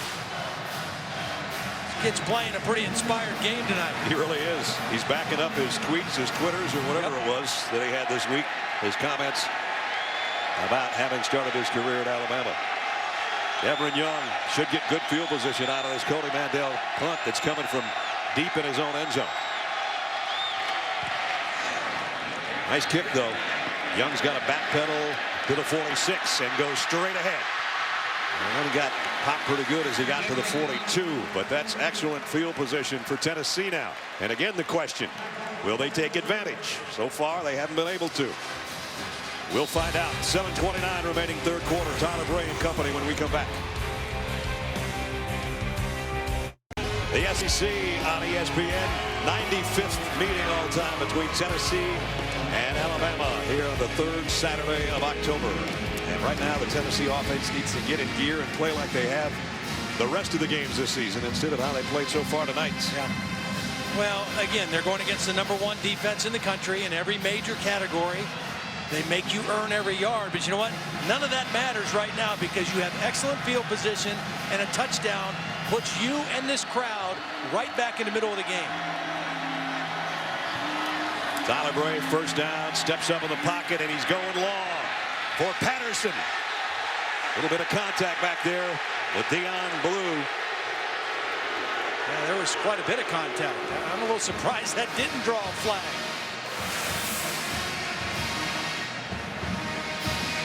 Little hand fighting going on. You know what?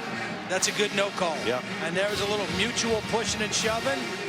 Well played by Blue, getting his head around and using his body to just kind of work Patterson away from the ball. Patterson comes out. Vince Dallas comes back in to take his spot, and now they go back to the ground game. Lane, tough run, might get 10 out of this. He's got 9, and it'll bring up 3rd down and a yard. It's a good tough run by Lane and a good call by Jim Chaney. Alabama was going pressure from the outside. I think expecting a pass, they brought pressure from the outside. They go with an inside run, and Lane is able to scoot it real close to a 1st down. 3rd down and a yard. They bring in Bartholomew, the fullback. They bring in A.J. Johnson again. Yeah, they call it the Beast package because his nickname is the Beast. Remember, he got him a touchdown in the 2nd quarter. 3rd down and a yard. Do we have a timeout now? And we're counting bodies here. Timeout, Tennessee. Tennessee. First timeout of the half. Tennessee might have 12 guys on the field right now. Not quite sure, but they did get the timeout call. Big third down, though, coming up when we come back.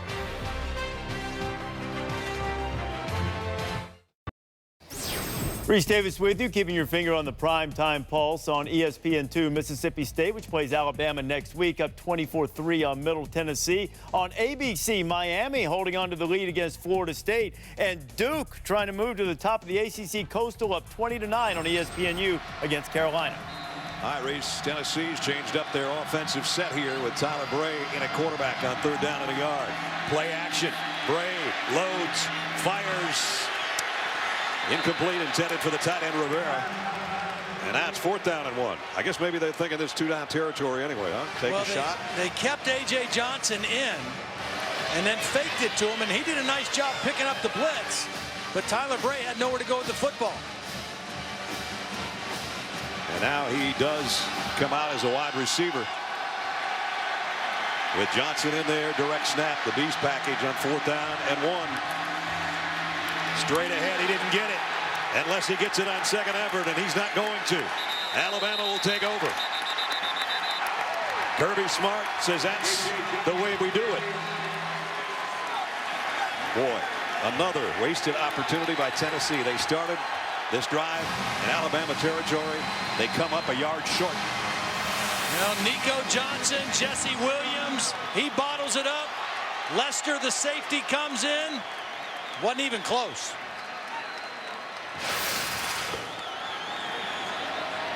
But, you know, not only do they waste the opportunity, they get rid of a timeout. They don't have a good play on third down. And then Alabama was ready for the Johnson run on 4th down. But credit that Alabama defense. They make you earn everything. So Alabama takes over, first down at the 33. Leading still 23-10, same score we had at halftime. McCarron short over the middle. Lacey makes the catch, immediately brought down by Herman Lathers. Coverage of Monday Night Football on ESPN, 6:30 Eastern. Monday Night Countdown served by Applebee's. At 8:30, NFC North rivalry renewed. Calvin Johnson and the Lions making their way to Soldier Field against Brandon Marshall and the Bears. Lions and Bears, Monday night, 8:30 Eastern on ESPN. Brad Nessler, Todd Blackledge, Holly Rowe, and our ESPN crew here at Neyland Stadium. Sellout crowd. Number 1 Alabama in town and leading the Volunteers 23-10. McCarron in the gun, gives it off to Lacey. Lacey trying to take it wide. Tennessee waiting for him. Good job by the Volunteers defense. McNeil and Johnson bring him down. You know, really a nice play by Justin Coleman, the cornerback. He had contained. He was the guy who set the edge of the defense. He didn't get the tackle, but he maintained his position and forced Lacey back inside. That's good fundamental discipline by the Tennessee defense. Tennessee's done a nice job now getting Alabama in some third down situations here in this quarter. And they're looking for another stop this time. Third down at 5. Norwood comes over and now settles in on the right-hand side.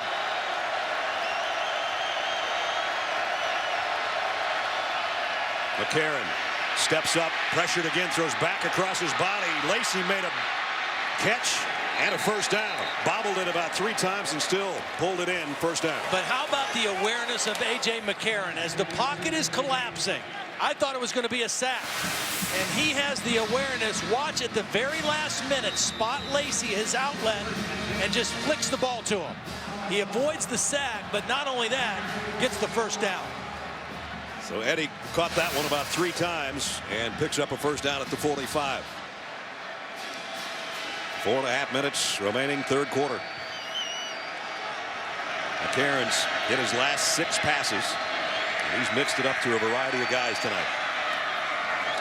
Back to the ground to Lacey. And he pushes the pile for almost 5 more. You know, we've seen Eddie Lacy, we've seen TJ Yeldon, and you see them rotate those backs. You think, well, they've got great depth at running back, but Alabama actually is down in their depth at running back. They've lost 2 this season. D. Hart was a guy who was in the rotation, and Jalston Fowler, who was kind of an all-purpose guy, ran running back, fullback, H-back. Both of those guys injured. out for the rest of the season, and so their depth is actually down a little bit, but Lacey and Yeldon a good 1-2 punch. Second down, 5, right at the midfield stripe. That's the fullback, Kelly Johnson, who settles in to the left. That's where they'll run. Lacey cuts it back against the grain, spins his way again into the umpire, into 3 orange jerseys, but not before he got 8 yards.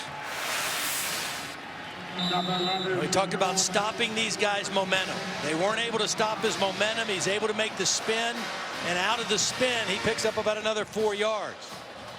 See, he spins before contact. That's why guys miss him. A lot of times, guys do a spin after they feel contact, and you wrap him up. He goes ahead and starts that spin before you get to him. Alabama's had the ball 12 minutes more than Tennessee. Again, grinding and grinding. That's how they beat you. They're grinding on this drive. McCarron, play action. Gonna go deep. Man out, there's Cooper. Got it. Touchdown. 42 yards. McCarron to Amari Cooper. Well, Justin Coleman fell down. I mean, he was in coverage. He was in decent position. McNeil, the safety, was coming over to help, but Coleman fell down.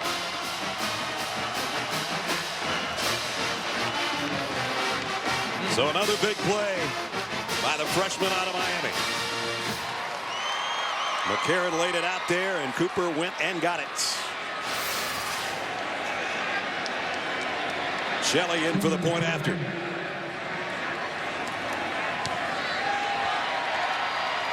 The lead swells to 30-10.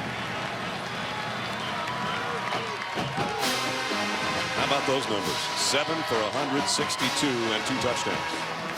Wow. 67-yard drive in 3.5 minutes. Alabama rolling by number 10's 3rd touchdown pass. Well, the trophy's still up for grabs. Second half of the chase is in Kansas. Brad Keselowski, Jimmy Johnson, Denny Hamlin still 1-2-3, but Clint Boyer has jumped to 4th with only 5 races left. Kansas next. NASCAR Sprint Cup Series at Kansas presented by Dodge. Tomorrow, 1 o'clock Eastern, right here on ESPN. There's your top guys. There's the top guy. 7 catches, career high in receiving yardage, and now 2 touchdowns. And McCarron still perfect. 3 scoring tosses, no interceptions. Coming into the game, 12 touchdown passes in 6 games. That's more than any Alabama quarterback in history to start the season. Well, he adds 3 more tonight. As you said, still no interceptions. I mean, just that's a guy who's on his game. Meticulous with his play, as he was with his attire entering the stadium tonight with the bow tie look.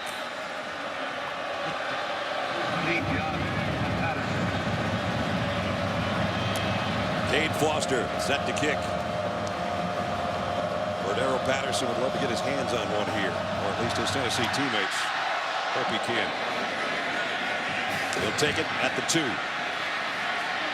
Patterson puts his foot in the ground, got outside on the corner. 30, got by the kicker, cuts back inside, won't make the 40-yard line, but a good-looking return again.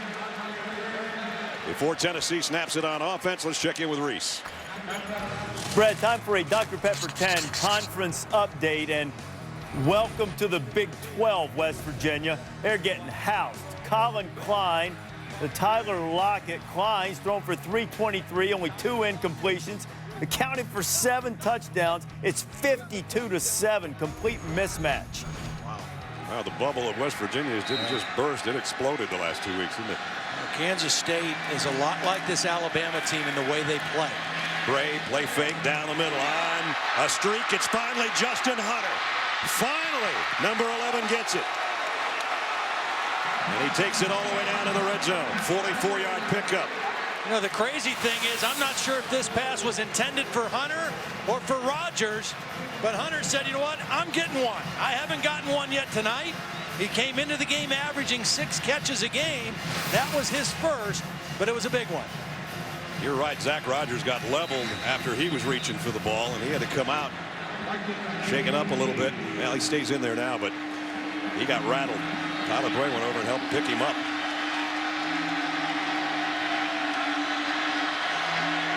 First down, and it's Patterson with a direct snap. Flags are down. See if we have a holding call. That almost has to be a hold. They're going to set him back.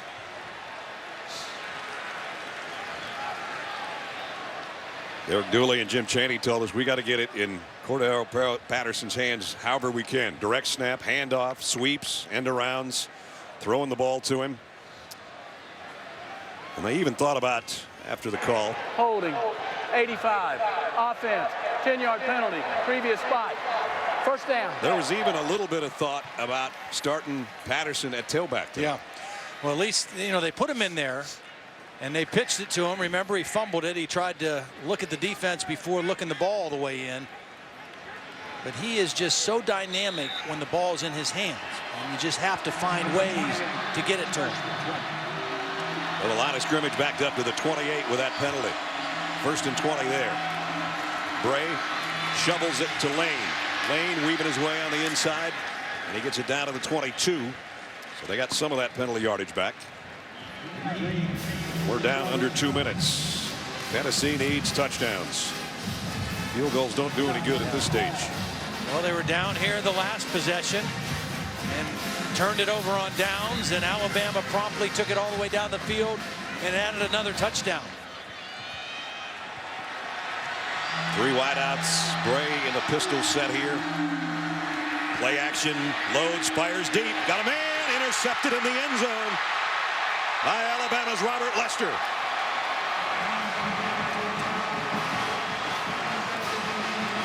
Looked like he had a guy open for a moment, but the throw was too late. And the safety, the senior out of Foley, Alabama, with a big play. Well, the throw was a little late, but the throw was also behind the intended receiver, Howard. If he throws it away from Lester, the safety can't get under and make the play. See how Howard had to stop and reach back for the ball? That enabled Lester to come right under and make the interception. If he throws it away from the defense, it might be a touchdown for Tennessee. Good call, partner. 2nd interception of the year for Lester. That's the one area. Again, the defensive numbers very similar to last year. They don't have the same dynamic first-round type players, but boy, have they forced turnovers this year. Lester with his 12th career interception. And Alabama with Yeldon in there at tailback, picking up a couple of tough yards as we're down to the final minute of the 3rd quarter. Again, an opportunity that went awry for Tennessee. Tyler Bray has thrown 9 interceptions now on the season, and 8 of them have been against SEC defenses. Just it's a little different deal. I mean, that he had a guy open, he had a window, the ball was a little bit behind, and the penalty for that was an interception.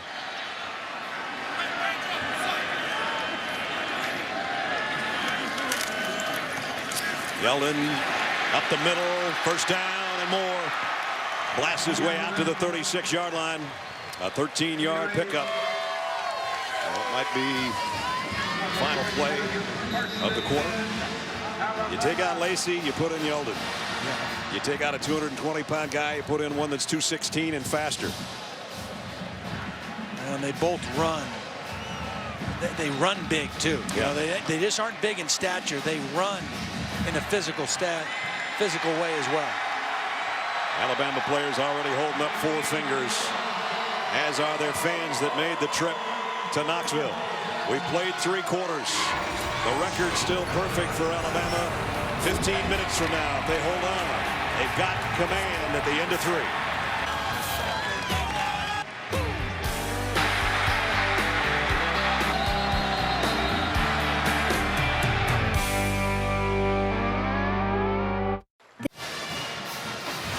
Set to start the 4th quarter. Alabama leading 30-10. A.J. McCarron almost perfect tonight. 3 touchdown passes, no interceptions. Amari Cooper, his big receiver, 7 for 162. Tyler Bray's had a tough night, under 50% of his throws and 2 interceptions, which means Alabama right now is plus 15 on the year in the turnover margin, and that's best in the country. And that's how you beat a whole bunch of people, as they have done 10 straight games, trying to make it 11 in a row and stay perfect at 7-0, 4-0 in conference play. They're a quarter away from it as Yeldon takes the inside handoff, and he goes for about 7 yards. I made the comment after we had the highlight from Reese of Kansas State dismantling West Virginia that they remind me of Alabama. And you know, Bill Snyder, similar to Nick Saban, has teams that are fundamentally sound. They don't beat themselves. They make you earn everything. They play physical. And over the course of 4 quarters, that style that Alabama plays and Kansas State. Now, Kansas State doesn't have the same talent level, I don't think, as Alabama, but it just squashes you. It crushes your spirit. It breaks your will. And it's hard to beat them. Demoralizing for sure. Yeldon dances into the hole, dances away from would-be tacklers, and he's all the way down near the 40-yard line. Boy, there you were talking about Nick telling you about quick feet in the hole. Yeah. How about that little dance? Well, he's a big back, you know, at 6'2", 216 pounds, but he has very quick feet and can make people miss, which is rare for a guy who runs that straight up and is straight ahead speed. Kind of scary to think about how good he might be down the line. He's already pretty good. 84 yards on 13 carries. And Lacey 64 more on 15. First down at the 41.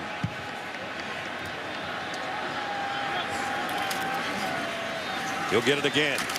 This time only about a yard. Well, it might get 2 out of it. A.J. Johnson's holding on for dear life. They have a hard time bringing this guy down, too. I think the encouraging thing for Alabama tonight, as this game moves on in the 4th quarter, is their passing game. You know, Doug Nussmeier said, you know, offensively, we know we can run, and we've run well. Our offensive lines play great. Our backs run hard. We have to develop more continuity in our passing game, more consistency. And, boy, they've shown that tonight. A.J. McCarron has been sharp. He's been right on point and efficient. And they've got a rising star in Amari Cooper. Do they ever? Second down at 8. Lacey's back in there at tailback. They fake it to him. McCarron throws on the run. Got a wide open guy on the sideline. Kenny Bell. Bell rings up another touchdown. Unless he stepped out, he didn't. Touchdown, Alabama. Well, how was Kenny Bell wide open? I mean, there was nobody around him. I mean, there was a corner blitz. The safety didn't come over. Kenny Bell standing out there waiting for the football. Where was the safety, Byron Moore? If the corner's blitzing, somebody has to cover up for him. Now the Tide rolling to what will be their 7th straight win of the year. I'm really impressed with A.J. McCarron's vision. I mean, he really sees the field and feels the game. Shelley's extra point makes it 37-10. And A.J. McCarron, 4 touchdown passes on the night. You can't get a quarterback rating much higher than what he's putting together at Neyland Stadium in Knoxville tonight. Number 1 Alabama rolling on Tennessee.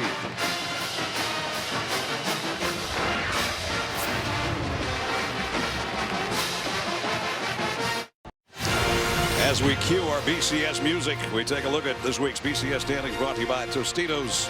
Alabama about to be 7-0. Florida already is. Oregon is as well. Kansas State en route. Notre Dame still perfect. They're your top 5. I'm more concerned, I think, with who's on top of the ledge. Well, we're going to do that in a second. Yeah, I think we are. I think we are. A.J. McCarron, career high, 306 passing yards. A career tying 4 touchdown nights. Almost perfect. Kate Foster set the kick. Patterson and Young await. And this one won't be returned. They'll bring it out to the 25 with 12:46 remaining in the 4th quarter. Alabama well on their way. You have them number 1, don't you? I do. Yeah. In fact, my top 5 is exactly like the BCS top 5 right now. I think Alabama's 1. I think Florida just continues to get better. And 2, Oregon, you know, I love their offense. I still think if they play a team, which I don't know if they'll see one in the Pac-12, but if they play a team that has a dominant type of defensive line, I'm not sure they score as much as they do against everyone else. And then Kansas State and Notre Dame round that out. And next week will be interesting with Notre Dame traveling to Oklahoma, because I think the Sooners are real close on the heels of the top 5. And on that top of the ledge in that top 5, but living on the edge is Notre Dame right now. And we saw Oklahoma, and I was very impressed with them. I mean, Alabama is the best that I've seen, but Oklahoma is a really good football team. If they play like they did against Texas, they can beat anybody, I think. Oh, it's an awkward landing. It's a good thing that Justin Hunter's so limber. He sort of did a splits at the end of that catch. And obviously time is of the essence here for the Volunteers, and they're going without a huddle and trying to hurry things up, trailing by 27 with 12 minutes left. Second down and a yard. They get the yard. Marlon Lane gets 10 or 12 more as we check in with Holly. Well, guys, a very unusual night tonight. The defensive coordinator for Tennessee, Sal Sunseri, having to coach against his son, Vinny, number 3, who's playing defense for Alabama. As you can imagine, it's been a pretty emotional week. They talked on Sunday, but they hadn't seen each other until a beautiful hug in the pregame that kind of choked us all up. A big hug from one dad to his son. And Todd, you've had a similar experience. This couldn't have been easy for either family member tonight. No, it isn't. I mean, when I was in the NFL with the Chiefs, my first start in the NFL was in Pittsburgh against the Steelers. My dad was the offensive line coach for the Steelers.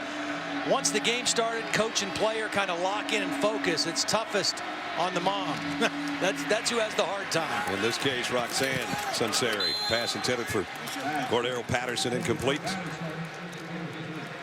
Yeah, and Sal was telling us if they had to play Pittsburgh, it'd be even worse because his son is the quarterback for the Panthers, and he said if we had got together with him in a bowl game, I don't know if I could do it, because then you're directly going against what your son's trying to do. Here's what Holly was talking about before the game. Vinny trotting over.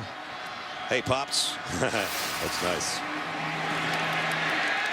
And loss from Marlon Lane, and Sunseri right on cue. Vinny with the tackle for loss. Vinny Sunseri is a really good football player. He's kind of a reckless guy. I mean, he throws his body around. He's not a very big safety, but he throws his body around. He likes to stick his nose in there and tackle. That's what his dad said. The one thing I worry about, not who Alabama's playing, but whether or not he's healthy when the game's over. Tennessee's missed on their last 6 third downs, and they need a whole bunch here. Crossing route.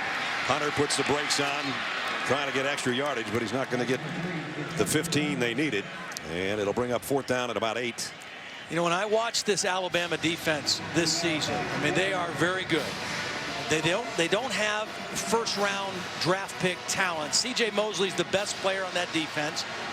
They have guys who will play in the NFL, just maybe not first-round guys. The one thing I think the defense is lacking, though, is a premier pass rusher in their front 4. They don't have that. 4th down. Bray throws it behind Patterson and tipped. And D. Miller, I think it hit him right in the face almost. So Alabama's going to take over on downs. 10-28. Tennessee down by 27.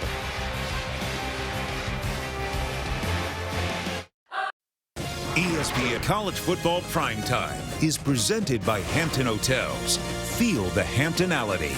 And in part by the Buick Verano. Unexpected luxury in a car this size. World's Fair Tower there in the backdrop in Knoxville. Neyland Stadium, about the 2nd tallest thing in town. Quarterback comparison really hasn't been one tonight. No, A.J. McCarron has been so efficient. You know, they didn't run the ball as easily as they have against everyone else, but he has taken advantage of Tennessee's commitment to stop the run, and he has really hurt him with the passing game. He's hit his last 8 passes. They don't have to pass too much more if they can ground out the next 10.5 minutes, which is what they'll try to do with Eddie Lacy here. And Lacy gets into the 2nd level, almost got a 1st down. 9 yards on the run.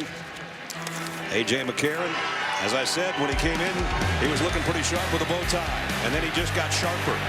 Wide open. That was the first of Cooper's 2. There's Williams, the tight end. Then the long ball. Cooper again on the receiving end. And he added one more for his 4th touchdown pass of the night. You know, it's amazing to think at the beginning of last year, he was splitting time with Phillip Sims. He hadn't really established himself as the starting quarterback. Then he became the starter at Penn State and kind of solidified things there, played the whole game, and then played brilliantly in the championship game win over LSU, and he's just built on that. He's just gotten better and better every time out. Let's check in with Reese Davis. All right, Brad, 3 undefeated teams in the Big East. One of them Cincinnati, taking on Toledo on the road. This is the Rockets' Bernard Reedy. Time to launch. Going the other way with a kickoff, and Toledo, with just under 12 minutes to go, with a 26-20 lead over the Bearcats from the Big East. Here in the SEC on ESPN, it's the top team in the SEC showing why they are, again, 37-10. They're defending national champions and about to be 7-0, 4-0 in conference play. And they're not going to lose any style points in the BCS standings, you can bet, with this performance tonight. And here goes Yeldon down the sideline. He is gone. T.J. Yeldon, touchdown, 43 yards. Well, fatigued Tennessee defense. They haven't gotten outflanked much the entire game, but watch these guys get sucked inside, and Yeldon takes it outside. Too easy to get the edge. Nice block by Kenny Bell, and that's all that Yeldon needed. So the numbers continue to pile up for the freshman. 129 yards now on the night, and a 43-yard touchdown there. Shelley's extra point is good. And with a little over 9 minutes remaining, Alabama, we said coming in, they average beating people up by about 33 points a game. Guess what? They're up 34 right now.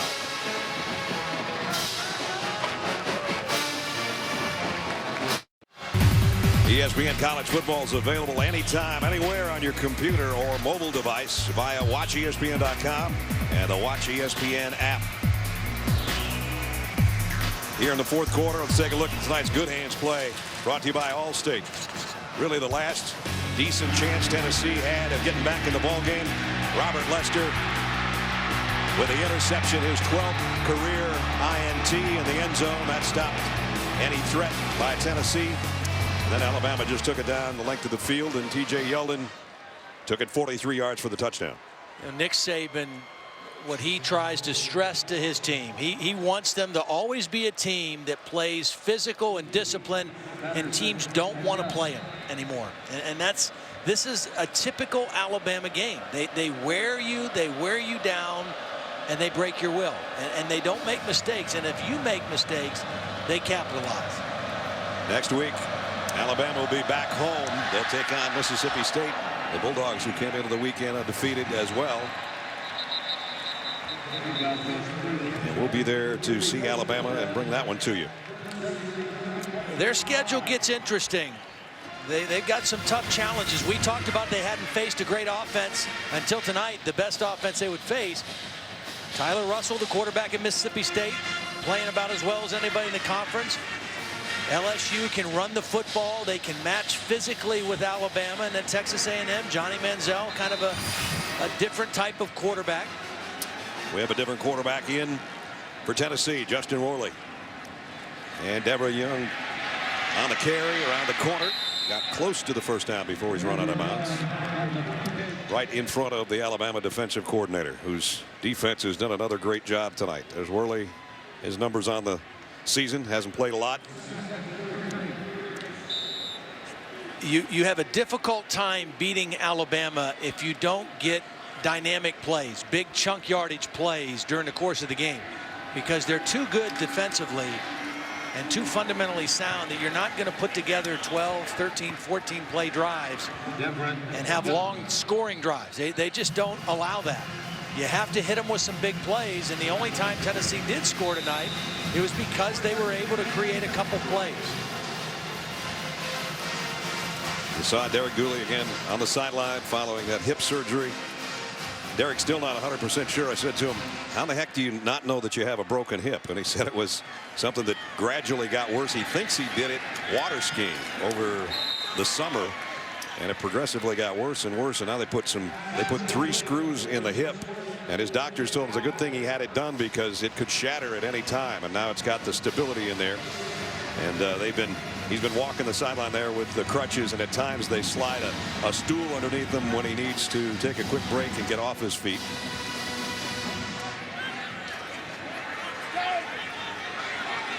Howard in there now is going to take the direct snap, the freshman. Again, a high snap. He's not the biggest guy in the world. Maybe that's why the snaps are high. He's only about 5'8", but that goes nowhere. Maybe a yard. Kirby Smart still over there coaching him up every play. Again, the trademark of the Alabama defense is they try to stop every play. They don't concede a single play during the course of a game. Tennessee sitting right now at 261 yards of total offense. They do a great job in Nick Saban's tenure at Alabama. Over 62% of the games, they've held the opponent under 300 yards of total offense. Worley lobs one out. One-handed catch by Young. Sort of snatched that one and didn't get anything on the play anyway. Got back to the line of scrimmage, and that's it. So they're going to have to punt it away as we're down near the 7-minute mark.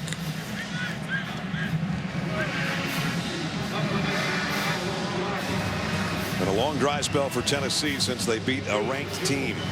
And it's been since 1985 since they've beaten a #1 team, and tonight was not the night either. Velarde, knuckleball punt, going to be taken on a hop and dropped, but covered by Alabama. Milner got down there to cover it. And the Tide will take over with just 6.5 minutes to try to salt away another win. 44-10, Alabama.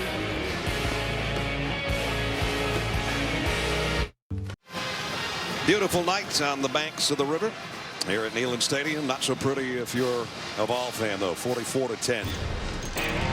Well, the Alabama offensive line, we said they were the best in the country. More known as a run-blocking team, but Tennessee selling out to stop the run. They started out throwing, McCarron over 300 yards passing, and then the running game. As the game wears on, it starts to take its toll on a Tennessee defense that's been on the field for a while. You got the two backs running behind a huge offensive line. The guards do a great job of getting to the second level. They have a super leader in the middle and Barrett Jones at the center. And the starters getting a much-needed break now. Yep. Kenyon Drake gets the carry, his first of the night, as we check in with Holly. Well, Alabama's center, Barrett Jones, is one of those rare kids you run across in college football that you just cannot say enough about. He's played every position on the offensive line, but more importantly is what kind of kid he is off the field. He's from Tennessee. He's playing in front of his friends and family tonight. And he's now a senior finalist for the Lowe's Senior Class Award after 2 mission trips to Haiti. He's just a remarkable kid, guys. A violinist. He does it all for Alabama. And now playing that center spot, and that'll make him even more viable when he goes to the next level to play in the National Football League. Sims fumbled the ball, and Tennessee recovers. Dontavius Sapp with the fumble recovery, so Tennessee will take over. First mistake of the night, turnover-wise for, and as Todd said, it's the backup guys. Kind of riding his tail back there, and then couldn't hang on to the ball. He's got his eyes on the end, trying to read the play, and he holds it in there as long as he can, and he just held it in a little too long.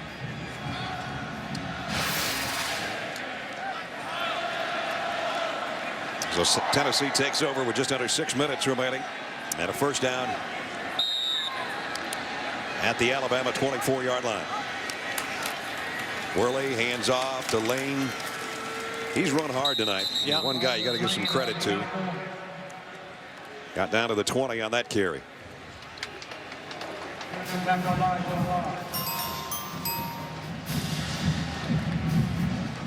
Eighth-ranked Oregon State up next against Utah. 10:30 Eastern time. Well, I'd love to see that. Mike Riley, I think, is one of the real good guys in college football. Kind of does it under the radar. You know, everybody talks about Oregon and Eugene, but Mike Riley has done a really nice job in Corvallis as well. Brendan Downs on the pass from Worley gets it down to 1st and goal. So the second-string tight end sets him up at the 5-yard line. And now back to Lane. Lane with a stiff arm. Got a yard or two. Tyler Hayes and A lot of the backup defensive players in there for Alabama right now, getting some work at the 5-minute mark. You know, coming into the game, Alabama giving up only an average of 7.5 points a game. The team that finished #1 in the country last year finished the year giving up 8.8 points per game. And this year, I think more touchdowns that have been given up have been scored on the backups than the starters. I think the starters have only given up 3, maybe 4 touchdowns. Lane to the line of scrimmage and no further. Reggie Ragland, inside linebacker, made the stop. Denny Sunseri over there on the sideline cheerleading, saying, don't give them any more points or don't give them a touchdown. It's 3rd down and goal. They have all bought into this 4th quarter mentality. Scott Cochran, their strength and conditioning coach that Nick Saban hired, that's the name of their offseason program, and they really believe in it, that's when they show their dominance in the 4th quarter. Worley to the end zone, incomplete. And it'll be 4th down and goal. Here's Cochran. During the 4th quarter of every game, he has both hands up in the forefinger, and he screams the entire game. He screams nonstop. He screams on the practice field. He screams on the game field. He's the get-back coach now, too. But as soon as the play starts, those 4 fingers go up, and the screaming starts. The get-back coach. Yeah. Everybody get back.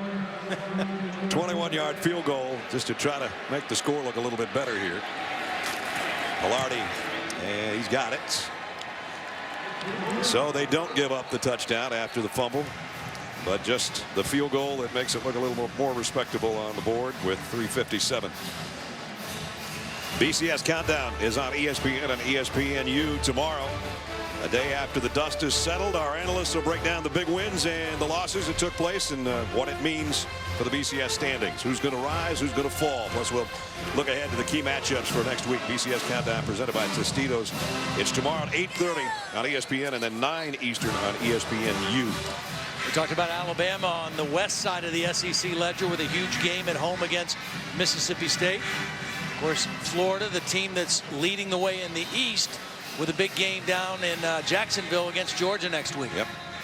Georgia, I don't know if they're doing their part or not against Kentucky by beating South Carolina. Florida has given Georgia the opportunity to work their way back around to the top if they could upset the Gators, which is always a tough chore for them in Jacksonville.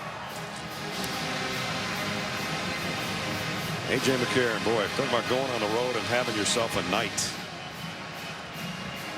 4th quarterback in Alabama history with 300 passing yards and 4 touchdowns in a game, and there have been obviously some pretty good ones that have played there.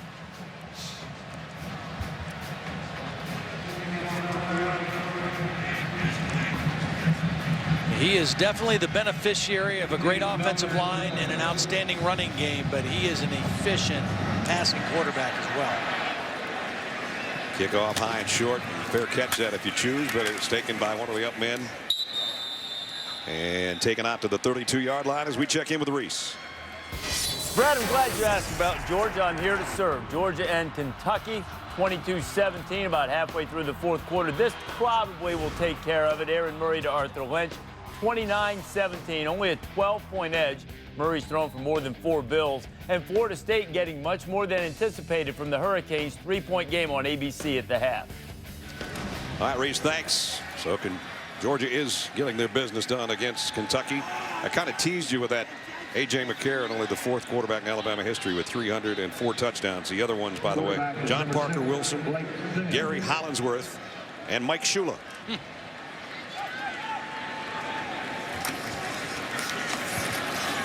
On the run is Drake. Run out of bounds by Coleman.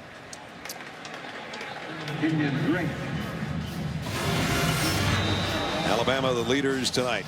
Amari Cooper coming of age. Every game gets better, and he was huge tonight. 162 yards and 7 catches and 2 touchdowns.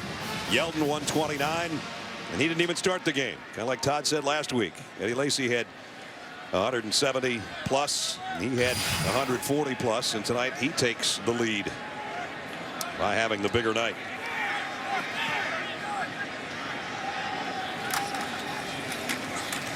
And now the 3rd guy in the rotation, Kenyon Drake, a freshman, Out of Powder Springs, Georgia, getting some work here in the final minutes.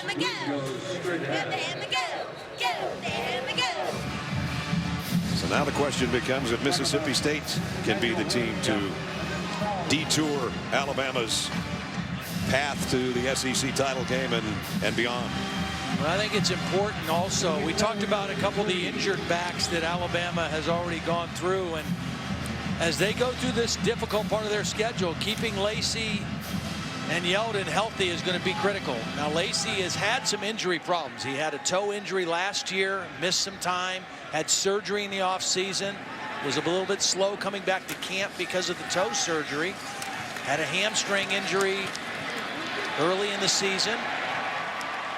Healthy right now, but they need to keep him healthy to make another run at things. Another tough run, 10 yards for Drake as we check in with Holly. You guys, in this game alone, Eddie Lacy was on the bike, keeping that ankle. He's got some heavy tape and an extra little brace on his right ankle. It's an injury he suffered early in fall camp. He's been limping on a little bit on the sideline, but he kept powering through it and going in the game, so he's gutting it out. TJ Yeldon got dinged, had a little cut on his eyebrow, but they're good. But guys, they're trying to run tough despite those little nagging injuries. Now Alabama using all of the play clock possible before taking the snap. Just to try to work down this last couple minutes before they go back to Tuscaloosa with their 6th straight win over the Volunteers of Tennessee. And one of the best recruiting classes in the nation, John Calipari has again. The Wildcats reloaded, ready to defend their national championship. You don't want to miss our exclusive multi-part series coverage of one of the top basketball programs in the country. Kentucky All Access, Wednesdays at 7 Eastern on ESPN. I saw part of it the other night. It's excellent. Yeah.